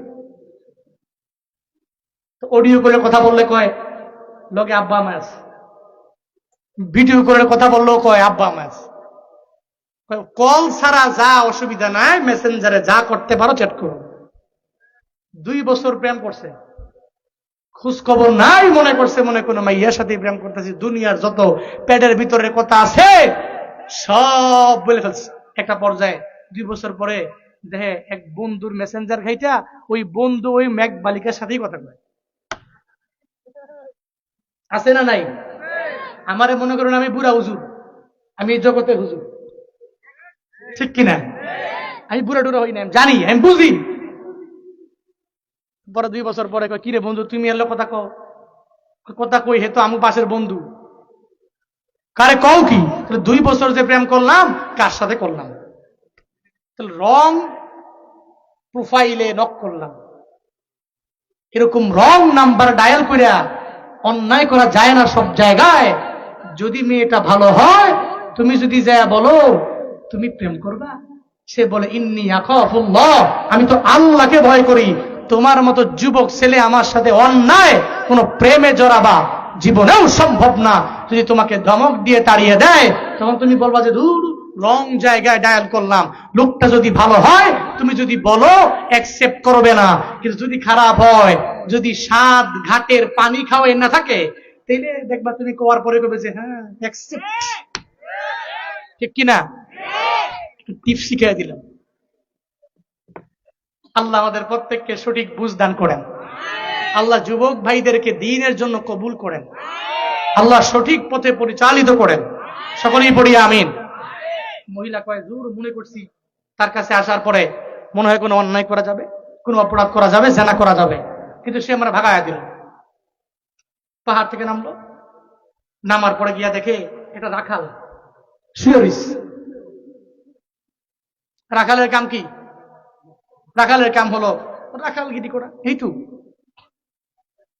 রাখাল সারাদিন লাগায় যখন মেষ চড়াইল, একটা পর্যায়ে যায় রাখাল যখন ঘুমায় রইল, রাখাল যায় নখ দেয়, এই রাখাল তুমি আমার সাথে অন্যায় কাজের মধ্যে লিপ্ত হয়ে যাবা কিনা? রাখালে কয় এলাকার মধ্যে ঘুইরা কোনো মাইয়া পাই না, মহিলা পাই না, আমারে বুঝি একটা মহিলায় কয় তার সঙ্গে জেনা করবো কিনা, অ্যাকসেপ্ট করে নিলাম। রাখালের সাথে জেনা করলো, একটা পর্যায়ে যাইয়া ওই তার পেটের মধ্যে একটা বাচ্চা পর্যন্ত চলে আসলো। এবার ওই মহিলাটা 5-6 মাস যাওয়ার পরে যখন গর্ভবতী একটা ভাব, পেটের মধ্যে বাচ্চা আছে, এলাকার বিভিন্ন জায়গায় যায়, এলাকায় বিভিন্ন জায়গায় ঘুরে বেড়ায়। এবার ওই মহিলাকে দেখার পর এলাকার মানুষেরা বলে, এই বেশ্যা নারী, তোমার পেটের মধ্যে বাচ্চা দিল কেডা? তোমার জামাই গে, তোমার জামাইয়ের ব্যাপারে, স্বামীর ব্যাপারে সন্ধান দাও। ওই বেশ্যা নারী বলে, ওই যে পাহাড়ের চূড়ায় দাঁড়ায়া দাঁড়ায়া ইল্লাল্লাহর জিকির করে আর নিজের পীর ঘোষণা করে, ওই জুরাইজ হলো আমার স্বামী, আমার পেটের বাচ্চার বাবা হলো জুরাইজ। এদের তো মাথা বড় গরম হয়ে গেল। সারাদিন লাগাইয়া যে মানুষকে ভালো কথা বলে, ভালো কাজের উপদেশ দেয়, ও বুঝি পাহাড়ের চূড়ায় বৈশা বৈশা এই অন্যায় বুঝি করে, এই অপরাধের সাথে নাকি নিযুক্ত হয়ে গেল। এলাকার মানুষের মাথা গরম হয়ে যায়, সব এলাকার লোকেরা দৌড়াইয়া পাহাড়ের চূড়ার মধ্যে যায়, জুরাইজরে মারে, কোনো কথা বলে না। একটা পর্যায়ে জুরাইজরে ধইরা পাহাড় থেকে নিচে নামায়া দেয়, মারতে মারতে মারতে মারতে যখন নিচে নেমে আনলো, জুরাইজ জানায়া দেয়, কেন মারো রে? মারার ব্যাপারে কারণ কি আমারে জানায়া দাও। এলাকার লোকেরা বলে, চুরি চুরি সিনা চুরি, একবারে তুমি অন্যায় করলা, আবার বললো কেন মারি? তুমি উপর দিয়ে বুঝি ফিটফাট, ভিতরে ভিতরে সদর ঘাট, তোমার উপর দিয়া ভালো, তোমার ভেতর দিয়া ভালা না। তুমি উপর দিয়া মনে করো তুমি একজন উলিয়ে কামেল, কিন্তু ভিতরে ভিতরে মহিলা মানুষ নিয়ে ওখানে অন্যায় করো, জেনার কাজের মধ্যে লিপ্ত হয়ে যাও। জুরাইজ কয়, না না, আমি ওই মহিলার সাথে কোনো জেনার কাজের মধ্যে লিপ্ত হই নাই। মহিলা গিয়েছে, কিন্তু মহিলার সাথে কোনো অন্যায় আমি করলাম না। কিন্তু এলাকার লোকেরা মানে না, জুরাইজের বারবার বারবার মারে। জুরাইজ কয়, আমারে কেন মারো? আমি তো করলাম না। কয়, মিথ্যা কথা বলবা না। কয়, মিথ্যা বলি না। কয়, মিথ্যা যদি না বলো তাইলে প্রমাণ দাও, এই যে পেটের বাচ্চাটা তোমার সন্তান নাই, ব্যাপারে প্রমাণ দিয়া দাও। জুরাইজ দাঁড়াইয়া আমার রবের দরবারে আবদার জানায়, ও দয়ার মালিক আমার আল্লাহ, আমি জানি তুমিও জানো এই মহিলার পেটের বাচ্চা আমি জুরাইজের না। ও আল্লাহ, তুমি জানো আমি জুরাইজের বাচ্চা তার পেটের মধ্যে নাই, তবে আল্লাহ গো, এটা প্রমাণ আমি কেমনে দিব আমার জানা নাই। এতটুকু আমার জানা আছে, ওই বাচ্চার জবানটা যদি তুমি খুইলা দাও আল্লাহ গো, তাইলে ওই বাচ্চা তার জবান দিয়া বলে দিবে আমি তার রিয়েল বাবা নাকি আরেকজন তার রিয়েল বাবা। আল্লাহর দরবারে আবদার জানায়, ও আল্লাহ, আমার কোনো পুঁজি এই দুনিয়ার মধ্যে নাই, আমি তোমার দরবারে দুনিয়াবি লাইনে কোনো কিছু তোমার দরবারে চাই নাই। জুরাই যখন রবের দরবারে বারবার আবদার জানায়, আল্লাহ কবুল করে নেয়। আল্লাহ তো তার বান্দারে ওই জায়গার মধ্যে অপমানিত করবে না। ওই যে মায়ের বদদোয়া, ওই বদদোয়াটা একটু পরিচালিত করার জন্য আমার মাওলা একটু তার কুদরতটারে আমার মাওলা খাটাইলেন, আল্লাহ কবুল করে নিলেন। জুরাইজের দোয়াও কবুল হয়ে গেল। জুরাইজ কয়ে, দাঁড়াও, আমারে মাইরো না, এই মহিলা তুমি আমার সামনে দাঁড়াও। এবার যখন জুরাইজ মহিলার সামনে দাঁড়ায়, ওই মহিলার পেটের বাচ্চার দিকে শাহাদাতি আঙ্গুল দিয়া রবের দরবারে আবদার জানায়, ও দয়ার মালিক, আমি জুরাই জানি আমি বড় নিমক হারাম, আমি বড় গুনাহগার, কিন্তু আল্লাহ গো এই পেটের বাচ্চাটার জবান তুমি চাইলেই তো তুমি খুলে দিতে পারো। তুমি রাজা দিরাজ, ওই সন্তানের মালিক তুমি আল্লাহ। ও আল্লাহ, এই বেশ্যা নারীর পেটের মধ্যে যেই বাচ্চা আছে তার জবানটা তুমি খুইলা দাও। শাহাদাতি আঙ্গুল দিয়া ইশারা করতে দেরি হয়ে যায়, বলে এই মহিলার পেটের বাচ্চা তুমি জানায়া দাও তোমার বাবাকে। সঙ্গে সঙ্গে ওই মহিলার পেটের বাচ্চার জবান একজনে খুলে দেয়। চিল্লায়া বলো তার নাম। কাদের কুদরতদারি পর কামাল, আন্তা রব্বি আন্তা হাসবি যুল জালাল, তুহি কাদের জলিলুল্লাহ জাহাদাত বহরহাল, তুহি মেরা নেগাহদার। জবান খুলে গেল। কাই তুমি বলো তোমার বাবাকে। জবান আল্লাহ পাক খুলে দিলেন। বেশ্যা নারীর পেটের বাচ্চায় কয়, এই এলাকার লোকেরা, এই যে জুরাইজ উনি আমার রিয়েল ফাদার নয়, তোমাদের পাশে দাঁড়িয়ে আছে যে রাখাল, ওই রাখালই হচ্ছে আমার রিয়েল বাবা। সুবহানাল্লাহ জোরে পড়বেন না? আরো জোরে চিল্লায়া পড়বেন না? কি বুঝাতে চাইলাম? নবী বলছেন, এই সাহাবীরা, জীবনে কোনদিন আব্বা আম্মা থেকে বদদুয়া নিয়ে চলবে না। যারা দুনিয়াতে আব্বা আম্মার থেকে বদদুয়া নিয়ে আগায় এরা তো কামিয়াব হতে পারে না। মৃত্যুর আগে হইলেও আল্লাহ পাক জীবনে একবার হইলেও ওই বদদুয়া তোমার উপরে তো বর্তাবেই। আল্লাহ পাক এটা তোমার পুরা লাইফেই একটা পরিবর্তন ঘটায়া দিবে ওই বদদুয়ার কারণে। যদি এখন মনে করো আম্মারে ধমক দিলাম, কই ব্যবসা তো ঠিক, চলাফেরাও ঠিক, ঘরে খানাও ঠিক, এই আব্বারে ধমক দিলাম, আব্বাই কষ্ট পাইছে, চলি তো ভালোই, সন্তানটা ভালোই আছে, সুন্দর চলতেছি না। মৃত্যুর আগে হইলেও একবার এটা কার্যকর হবে। এই যুবকেরা, আজকে থেকে নিয়ত করো, তোমার আব্বাই তো খ্রিস্টান না, তোমার মা তো মুশরিক না, হিন্দু না, বৌদ্ধ না, তুমি নিয়ত করো জীবনে মৃত্যুর আগে একবার হইলেও আমি আব্বা আম্মার সাথে কোনো অন্যায় আচরণ করব না, এদের ধমক দিব না। কারা কারা পারবা দুটা হাত তুলে আল্লাহকে দেখায় দাও।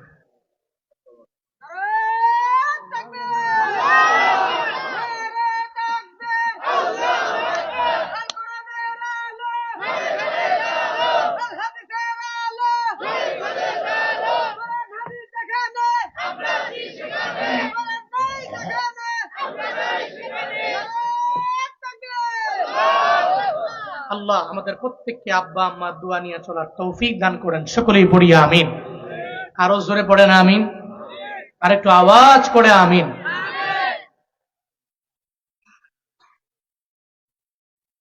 আবু উবাইদা ইবনুল জাররাহ চিন্তা করে আল্লাহ পাক বলছেন, কাফের, খ্রিস্টান, মুশরিক যদি তোমার আব্বা হয়, ওয়ালা তুতিহুমা, এদেরকে আনুগত্য করো না, তবে এদের সাথে কওলে মারুফ যেগুলো আছে, ভালো কথা আছে, এগুলো বলো। চিন্তা করে যাররা আমার বাবা বদরের প্রান্তরে আসলো, আমি তার সাথে কেমনে যুদ্ধ করি। নিয়ত করছে আজকে আব্বার সামনে যুদ্ধের ময়দানে কোনোভাবেই পড়বো না। সুবহানাল্লাহ পড়বেন না? তোমিয়া নিয়ত তো আমরা করতে পারি, এ নিয়ত পূরণ করতে পারে কে? আরো জোরে বলেন না কে? নিয়ত করি তো আমরা। নিয়ত করলাম যে ঢাকায় যাবো, নিয়ত করলাম, কিন্তু পূর্ণ করবে কে? নিয়ত করলাম সিরাজগঞ্জ শহরে যাবো, নিয়ত করলাম বাইক দিয়ে রওনা হব, কিন্তু ওই গন্তব্য স্থান পর্যন্ত এই নিয়ত পূরণ করবে কে? আমরা পারি না। আবু উবাইদা ইবনুল জাররাহ নিয়ত করে নেয়, জাররার সামনে আমি পড়ব না। আল্লাহ কয়, আবু উবাইদা, না না, তোমার বাবার সামনে তো আমি আল্লাহ তোমারে ফালায়া দিব। বদরের প্রান্তরে নামলেন, সামনে জাররা যখন বাবা দাঁড়ায় গেল, বাবার সামনে দাঁড়ায় আবু উবাইদা যখন সামনে পড়ে গেল বদরের প্রান্তরে যুদ্ধের ময়দানে, ওই জায়গায় যা মনে মনে চিন্তা করে, আমার বাবার হাতে, বাবার শরীরের মধ্যে আগে আমি তরবারি চালাবো না। কিন্তু যারা তো মুশরিক, উনি শিরকের গুনাহের মধ্যে বারবার লিপ্ত হয়ে যায়। মনে রাখবারে বাবা, মুসলমানদের দিলের মধ্যে যেই পরিমাণে মায়া আছে, কোন হিন্দুর দিলে এত মায়া নাই। যদি মায়া থাকতো তাহলে এদের মন্দির তো আমরাই পাহারা দিলাম, এদের গির্জাগুলো আমরাই তো পাহারা দিলাম, এদের মন্দিরগুলো পাহারা দিতে গিয়া রাত্রি রাত আমরা ঘুমাইলাম না। স্বৈরাচার বিদায় নেওয়ার পর মাদ্রাসার হুজুররা গিয়া গিয়া জামাতে ইসলামের কর্মীরা, শিবিরের কর্মীরা, ইসলামী আন্দোলনের কর্মীরা, এদেশের ওলামায়ে কেরামেরা মন্দির পাহারা দেওয়ার জন্য এদের মন্দিরের পাশে গিয়া দাঁড়ায়া গেল। কিন্তু কপাল বুঝিয়ে তো খারাপ, এদের একটা দল আছে ইসকন, আর ইসকনেরা আমগরে মনে করে আমরা এদের দুশমন, আমরা এদের মন্দির পাহারা দেই, আর চট্টগ্রামে আমাদের মসজিদেরা ভেঙ্গে চুরমার করে দেওয়ার জন্য এরা মসজিদের মধ্যে ঢুকলো। মনে রাখবারে বাবা, যতই এদের প্রতি বারবার বারবার দরদ দেখাও, মনে রাখবা এরা মুসলমানদের ভালো চায় না, এরা চায় এদেশের মধ্যে ইসলামটাকে মুছে হিন্দু ধর্মটারে দাও। মনে রাখবা তোমরা যতদিন আসো তোমাদের আমরা সাপোর্ট দিয়ে দিব, কিন্তু যদি গাজওয়ায়ে হিন্দ আমাদের দরবারে আসে কাফনের কাপড় মাথার মধ্যে নিয়া আমরাও মাঠে নাই মা কাফেরদের বিরুদ্ধে যুদ্ধ করতে তৈয়ার আছি, ঠিক কিনা? কারা কারা তৈয়ার আছো? তুমি হাত তুলে আল্লাহকে দেখায়া দাও, লিল্লাহি তাকবীর।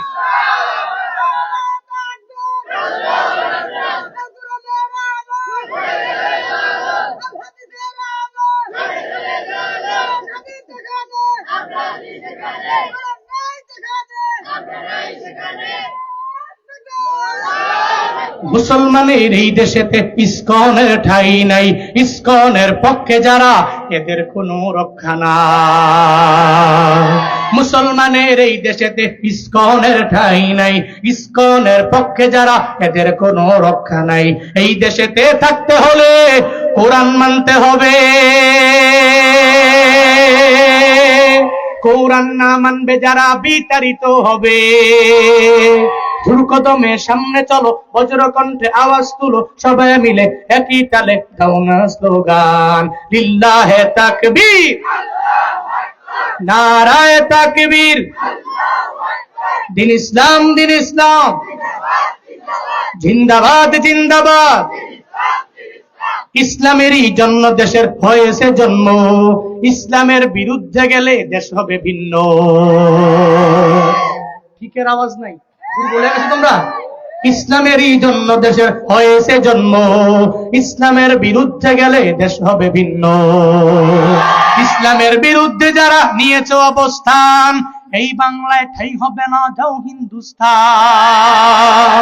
দুর্কদমে সামনে চলো, বজ্রকণ্ঠে আওয়াজ তুলো, সবাই মিলে একই তালে দাও না স্লোগান, লিল্লাহে তাকবীর, নারায়ে তাকবীর, দিন ইসলাম, দিন ইসলাম, জিন্দাবাদ, জিন্দাবাদ।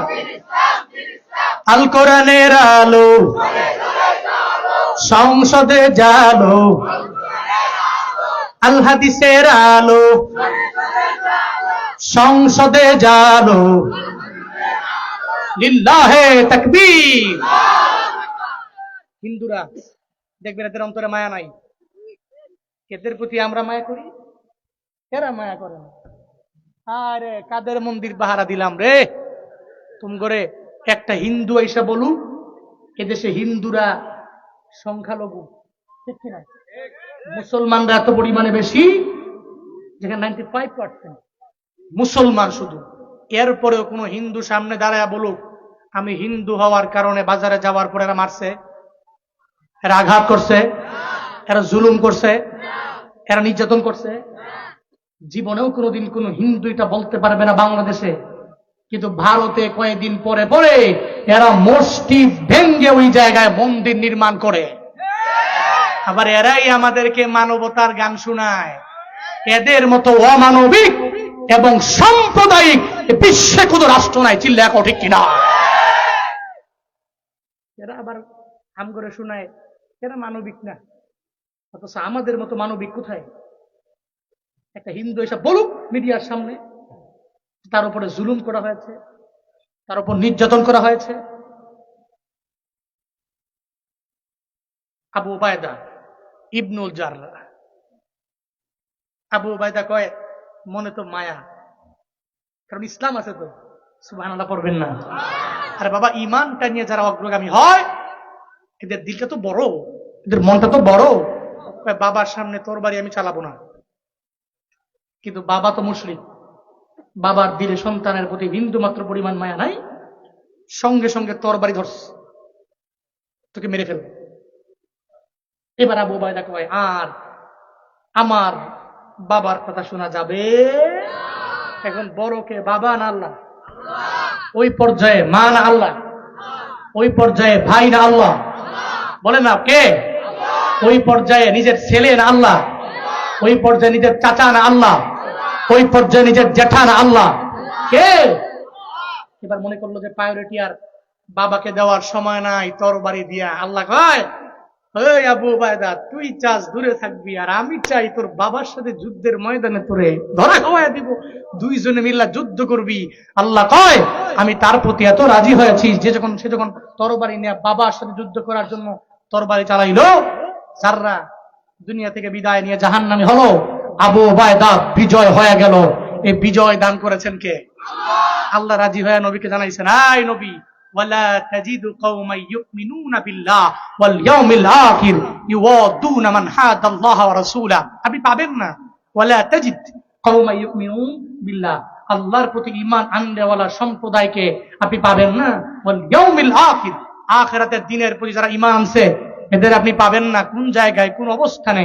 ইউওয়াদুনা মান হাদাল্লাহ ওয়া রাসূলা, যুদ্ধের ময়দানে যাওয়ার পরে এরা, এদের সাথে এদের আব্বা আম্মা থাকবে, এদের ভাই থাকবে, এদের আশিরতাহম আত্মীয় স্বজন থাকবে, থাকার পরেও এরা আল্লাহকে প্রায়োরিটি দিবে, আল্লাহর বিরুদ্ধে না যায়া, রাসূলের বিরুদ্ধে না যায়া, নিজের আব্বা আম্মা দাদা দাদি তাদের প্রত্যেকটা বংশধরের বিরুদ্ধে যাবে, কিন্তু আল্লাহ এবং রাসূলের বিরুদ্ধে যাবে না। এরপর আল্লাহ পাক বলছেন, এটা কেন হয় জানেন? নবী আবু উবাইদার কেন হয়েছে জানেন? উলাইকা কাতাবা ফি কুলুবিহিমুল ঈমান। আল্লাহ পাক বলছেন, তিনি তো তাদের অন্তরের ভিতরে ঈমানটাকে লিপিবদ্ধ করে দিয়েছেন। সুবহানাল্লাহ পড়বেন না? এই সমস্ত মানুষ কেমনে পারে তার বাবার বিরুদ্ধে লড়াই করতে যুদ্ধের ময়দানে? কেমনে পারে? পারে কেমনে জানেন? আল্লাহ পাক তাদের অন্তরে কাতাবা ফি কুলুবিহিমুল ঈমান, তাদের অন্তরে আল্লাহ পাক রব্বুল আলামিন ঈমানটাকে লিপিবদ্ধ করে দিয়েছেন।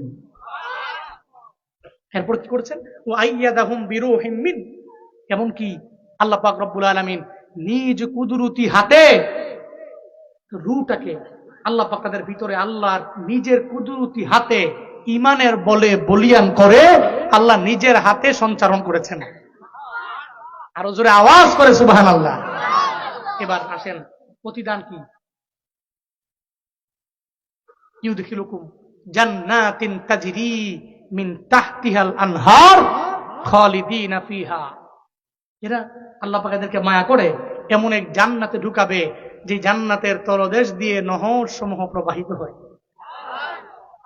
এবার আসেন, এদের প্রতি আল্লাহর মন্তব্য কি? রাদিয়াল্লাহু আনহুম ওয়া রাদু আন, আল্লাহ বলেন, আমি আল্লাহ এদের প্রতি রাজি, এরাও আমি আল্লাহর প্রতি রাজি। এদের প্রতি আমি আল্লাহ রাজি, আর এরাও আমি আল্লাহর প্রতি রাজি। এবার আসেন, এরা কোন দলের? সব কিন্তু 22 নম্বর আয়াত থেকে বলছে এরা কোন দলের। উলাইকা হিজবুল্লাহ আলা ইন্না হিজবাল্লাহি হুমুল মুফলিহুন।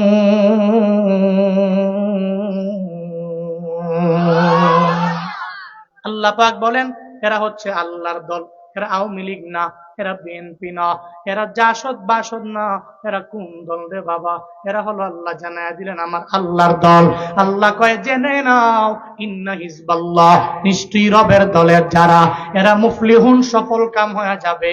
ঘোষণা আমার না, চিল্লায়া বলো ঘোষণা কার?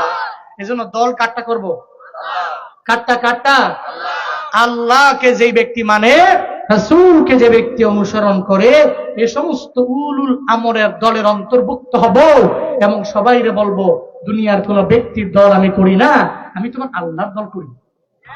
আল্লাহ পাক বলছেন যে আল্লাহর দলেরা বিজয়ী, আল্লাহর দলেরা সফল।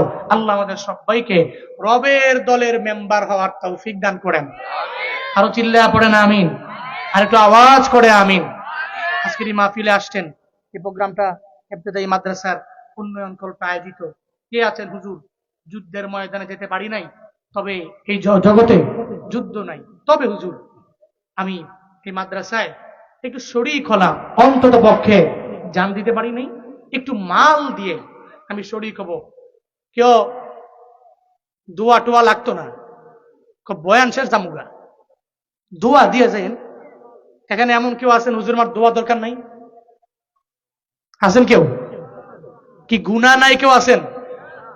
গুনাহ কার কার আছে? কার কার গুনাহ আছে? গুনাহ আছে? আছে তো, গুনাহ আছে তো, নাই কার? তাহলে গুনাহ থাকলে তো দোয়া লাগবে। একটু বসেন, দোয়া দিয়া এরপর আমরা যাব, বলি ইনশাআল্লাহ। এতগুলা মানুষ কার দোয়া আল্লাহ কবুল করে বলা যাবে? বলা যাবে? যাবে যাবে যাবে না। এই জন্য একটু দোয়া কইরা এরপরে যাব। কি আছেন একটু অল্প টাইমে মাদ্রাসার জন্য হুজুর আমি প্রধান বক্তার হাতে দেওয়ার জন্য বসে আছি। আমি জানি সিরাজগঞ্জে আমি বহুবার আসছি, আমি বহুবার আসি সিরাজগঞ্জে। আমার কালকের পরের দিন মাহফিল, হাট পাঙ্গাসি রায়গঞ্জে, এরপরে 8 তারিখে আবার সলঙ্গায়, এরপরে এই মাসের লাস্টে আবার সিরাজগঞ্জের 3-4টা প্রোগ্রাম আছে, আবার জানুয়ারিতে প্রোগ্রাম আছে, জানুয়ারির মাঝামাঝি, ফেব্রুয়ারির শুরুতে আবার প্রোগ্রাম। সিরাজগঞ্জে প্রোগ্রাম দিয়ে ভরপুর। হ্যাঁ, প্রতিদিন আমার কাছে মনে হয় খালি ফোন যায় সিরাজগঞ্জ থেকে 4-5টা, খালি সেই জেলা থেকেই হুজুর বয়ান দেওয়া লাগবে। এই জন্য সিরাজগঞ্জের মানুষ আপনারা, আমি জানি প্রধান বক্তার হাতে দেওয়ার জন্য অনেকে বসে আছেন। কে আছেন হুজুর এই মাদ্রাসায় শরীক হব? আমি জানি লং টাইম দ্বিতীয় বক্তা। হ্যাঁ, কি মাদ্রাসা? আচ্ছা আচ্ছা, এই মাদ্রাসার ভিতরে দারুল আরকামের শিক্ষকেরা এরা শরীক হয়েছেন। কত নগদ দিয়েছেন? 3000 টাকা। পড়েন মারহাবা। আল্লাহ পাক এদের দানকে কবুল করেন, মঞ্জুর করেন। আল্লাহ এই দানকে উসিলা করে এদের মনের সমস্ত নেক বাসনা পূরণ করে দেন। আল্লাহ এই মাদ্রাসাকেও কবুল করেন। পড়েন আমিন। মোহাম্মদ খলিলুর রহমান 1000 টাকা আল্লাহ কবুল করেন। মোহাম্মদ জেল হক 3000 টাকা আল্লাহ কবুল করেন। এরপর কি আছেন? হ্যাঁ, মৃত মরহুম মোহাম্মদ আলীর নামে দিয়েছেন 560 টাকা। আল্লাহ পাক কবুল করেন, সকলেই পড়িয়া আমিন। আল্লাহ এই দানকে উসিলা করে মৃত মোহাম্মদ আলীর কবরকে জান্নাতের বাগান বানিয়ে দেন। কি মিয়া? মজনু মিয়া দিয়েছেন। হ্যাঁ, আচ্ছা আচ্ছা, বল আপনি যেমনি কইছেন আপনারা না শুনে যাবই না। হ্যাঁ, মজনু মিয়া নগদ দিয়েছেন 600 টাকা। আল্লাহ পাক কবুল মঞ্জুর করেন। পড়েন আমিন। আল্লাহ জামিরুল ইসলাম ভুইয়া নগদ দিয়েছেন 1, আল্লাহ কবুল করেন। আর কি আছেন? আর কি আছেন সামন থেকে দেওয়ার মতো? এই কিও দেখছো নি কারবারটা? ধরেন ধরেন ধরেন, দুইরা জোর করে বন।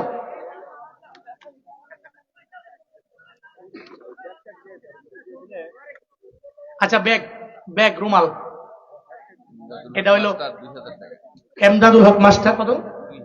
2000 টাকা। আল্লাহ পাক কবুল করেন। পড়েন আমিন। এই ব্যাগ যাও, ব্যাগ নিয়ে যাচ্ছে যে যা পারেন। আমার মা বোনদের প্যান্ডেলেও যাবে, মা বোনদের প্যান্ডেলেও যাচ্ছে, মা বোনেরাও দান করবে। আল্লাহ কবুল করেন। হ্যাঁ, আব্দুল মমিন 500 টাকা। আল্লাহ পাক কবুল করেন। পড়েন আমিন। নাম বলো। মোহাম্মদ রনি 10,000 টাকা। আল্লাহ পাক কবুল করেন। পড়েন আমিন।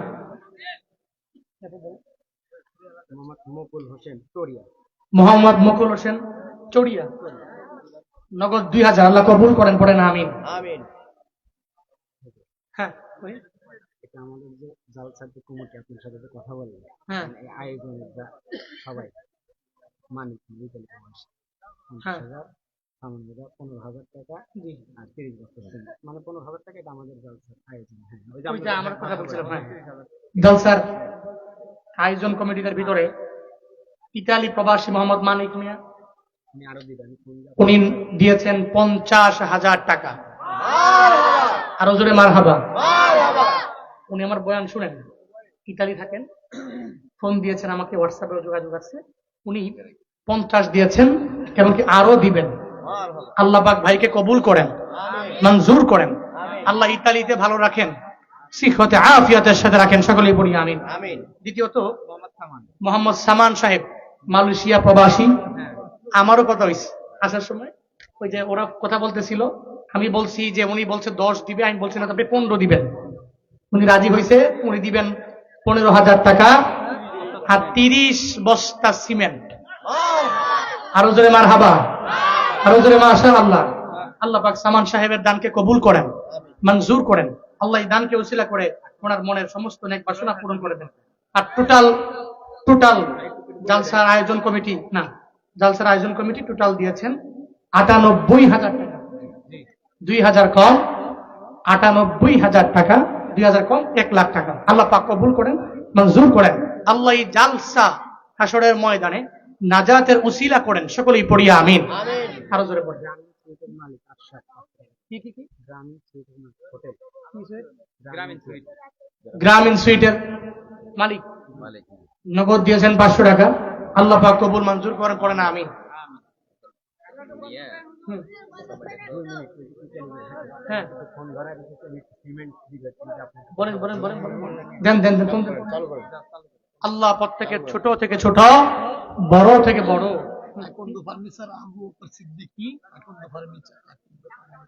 আকন্দ ফার্নিচার, আকন্দ ফার্নিচার, আবু বকর সিদ্দিক নগদ দিয়েছেন 1,000 টাকা। আল্লাহ পাক কবুল মঞ্জুর করেন, সকলেই পড়ি আমিন। আর কেউ আছেন কি?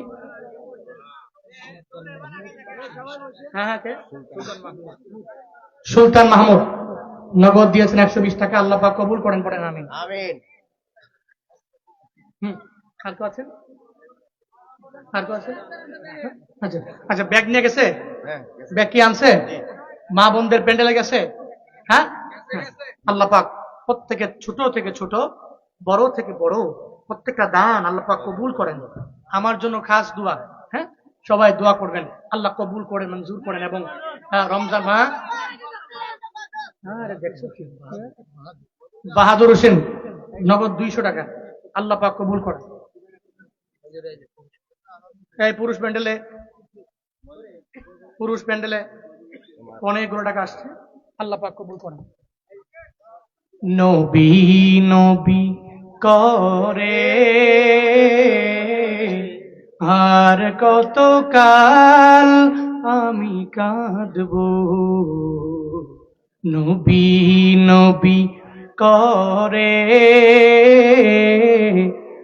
আর কত কাল আমি কাঁদব, আপন নয়নে কবে জানি, আপন নয়নে কবে জানি প্রিয় নবীকে আমি দেখব, নবী নবী করি আর কত কাল আমি কাঁদব, নবী নবী করে আর কত কাল আমি কাঁদব, এই কান্দনে কবে জানি হবে সমাধি, কেঁদে কেঁদে বুকের মাঝে হয়েছে নদী, এই কান্দনে কবে জানি হবে সমাধি, কেঁদে কেঁদে বুকের মাঝে হয়েছে নদী, সেই নদী কেঁদে বলে, সেই নদী কেঁদে বলে সাগর বানাবো,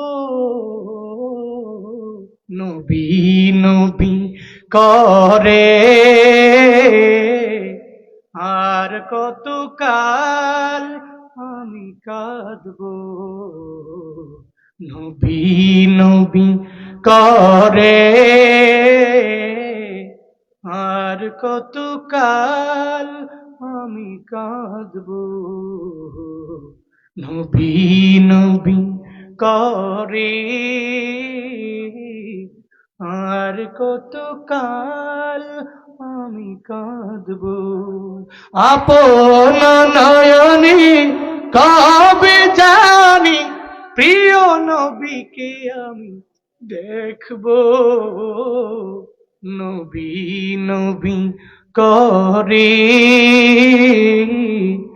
আর কত কাল আমি কাঁদব, নবী নবী করে আর কত কাল আমি কাঁদব, নবী নবী করে আর কত কাল আমি কাঁদব।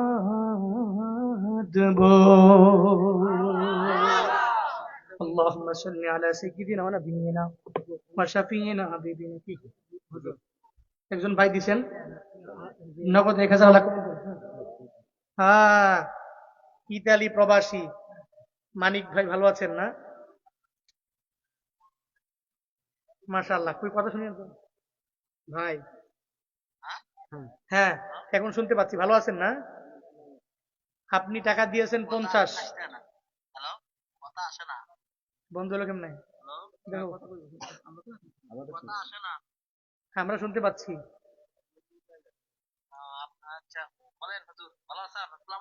ওয়ালাইকুম সালাম। ভালো আছেন না? আপনি মনে হয় 50 দিয়েছেন, এখন সিমেন্ট দিবেন কয় বস্তা বলেন? সবাই শুনছে।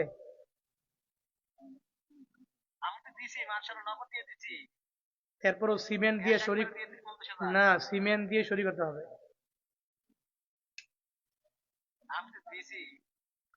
এতগুলা মানুষের সামনে যে আমি বলতেছি, আমি মনে হয় কোথাও এমন বলি নাই। টাকা দিছে 30 বস্তা, তুমি 10 বস্তা দিলে মানায় না 50 বস্তা দেওয়া লাগবে। আপাতত 50 বস্তা দাও। আপাতত 50 দেন। 50 বস্তা।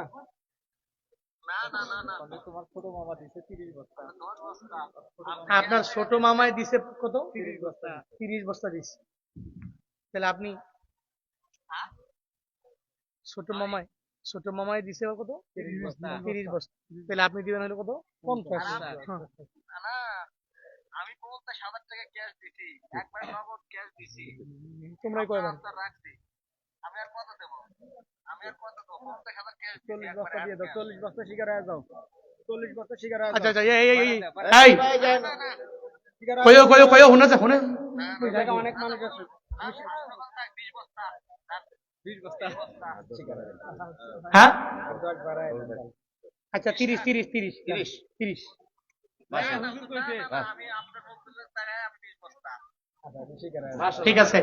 জনাব মানিক সাহেব আগে দিয়েছেন 50,000 কেস মহিলা প্যান্ডেলের, না? আগে দিয়েছে 50 কেস। আবার এখন আমি রিকোয়েস্ট করেছি, উনি 10 বলছিলেন, উনি 20 ব্যাগ সিমেন্ট দিবেন। সকলে পরিবার হাবা। আল্লাহ কবুল করেন, আল্লাহ মঞ্জুর করেন। আল্লাহ আমার ভাইকে ভালো রাখেন, ইতালিতে থাকেন। আল্লাহ পাক সালামত রাখেন, নিরাপদে রাখেন। আল্লাহ চাকরি বাকরি ব্যবসা বাণিজ্যে বরকত দিয়ে ভরপুর করেন। রিজিকে আল্লাহ পাক বরকত দিয়ে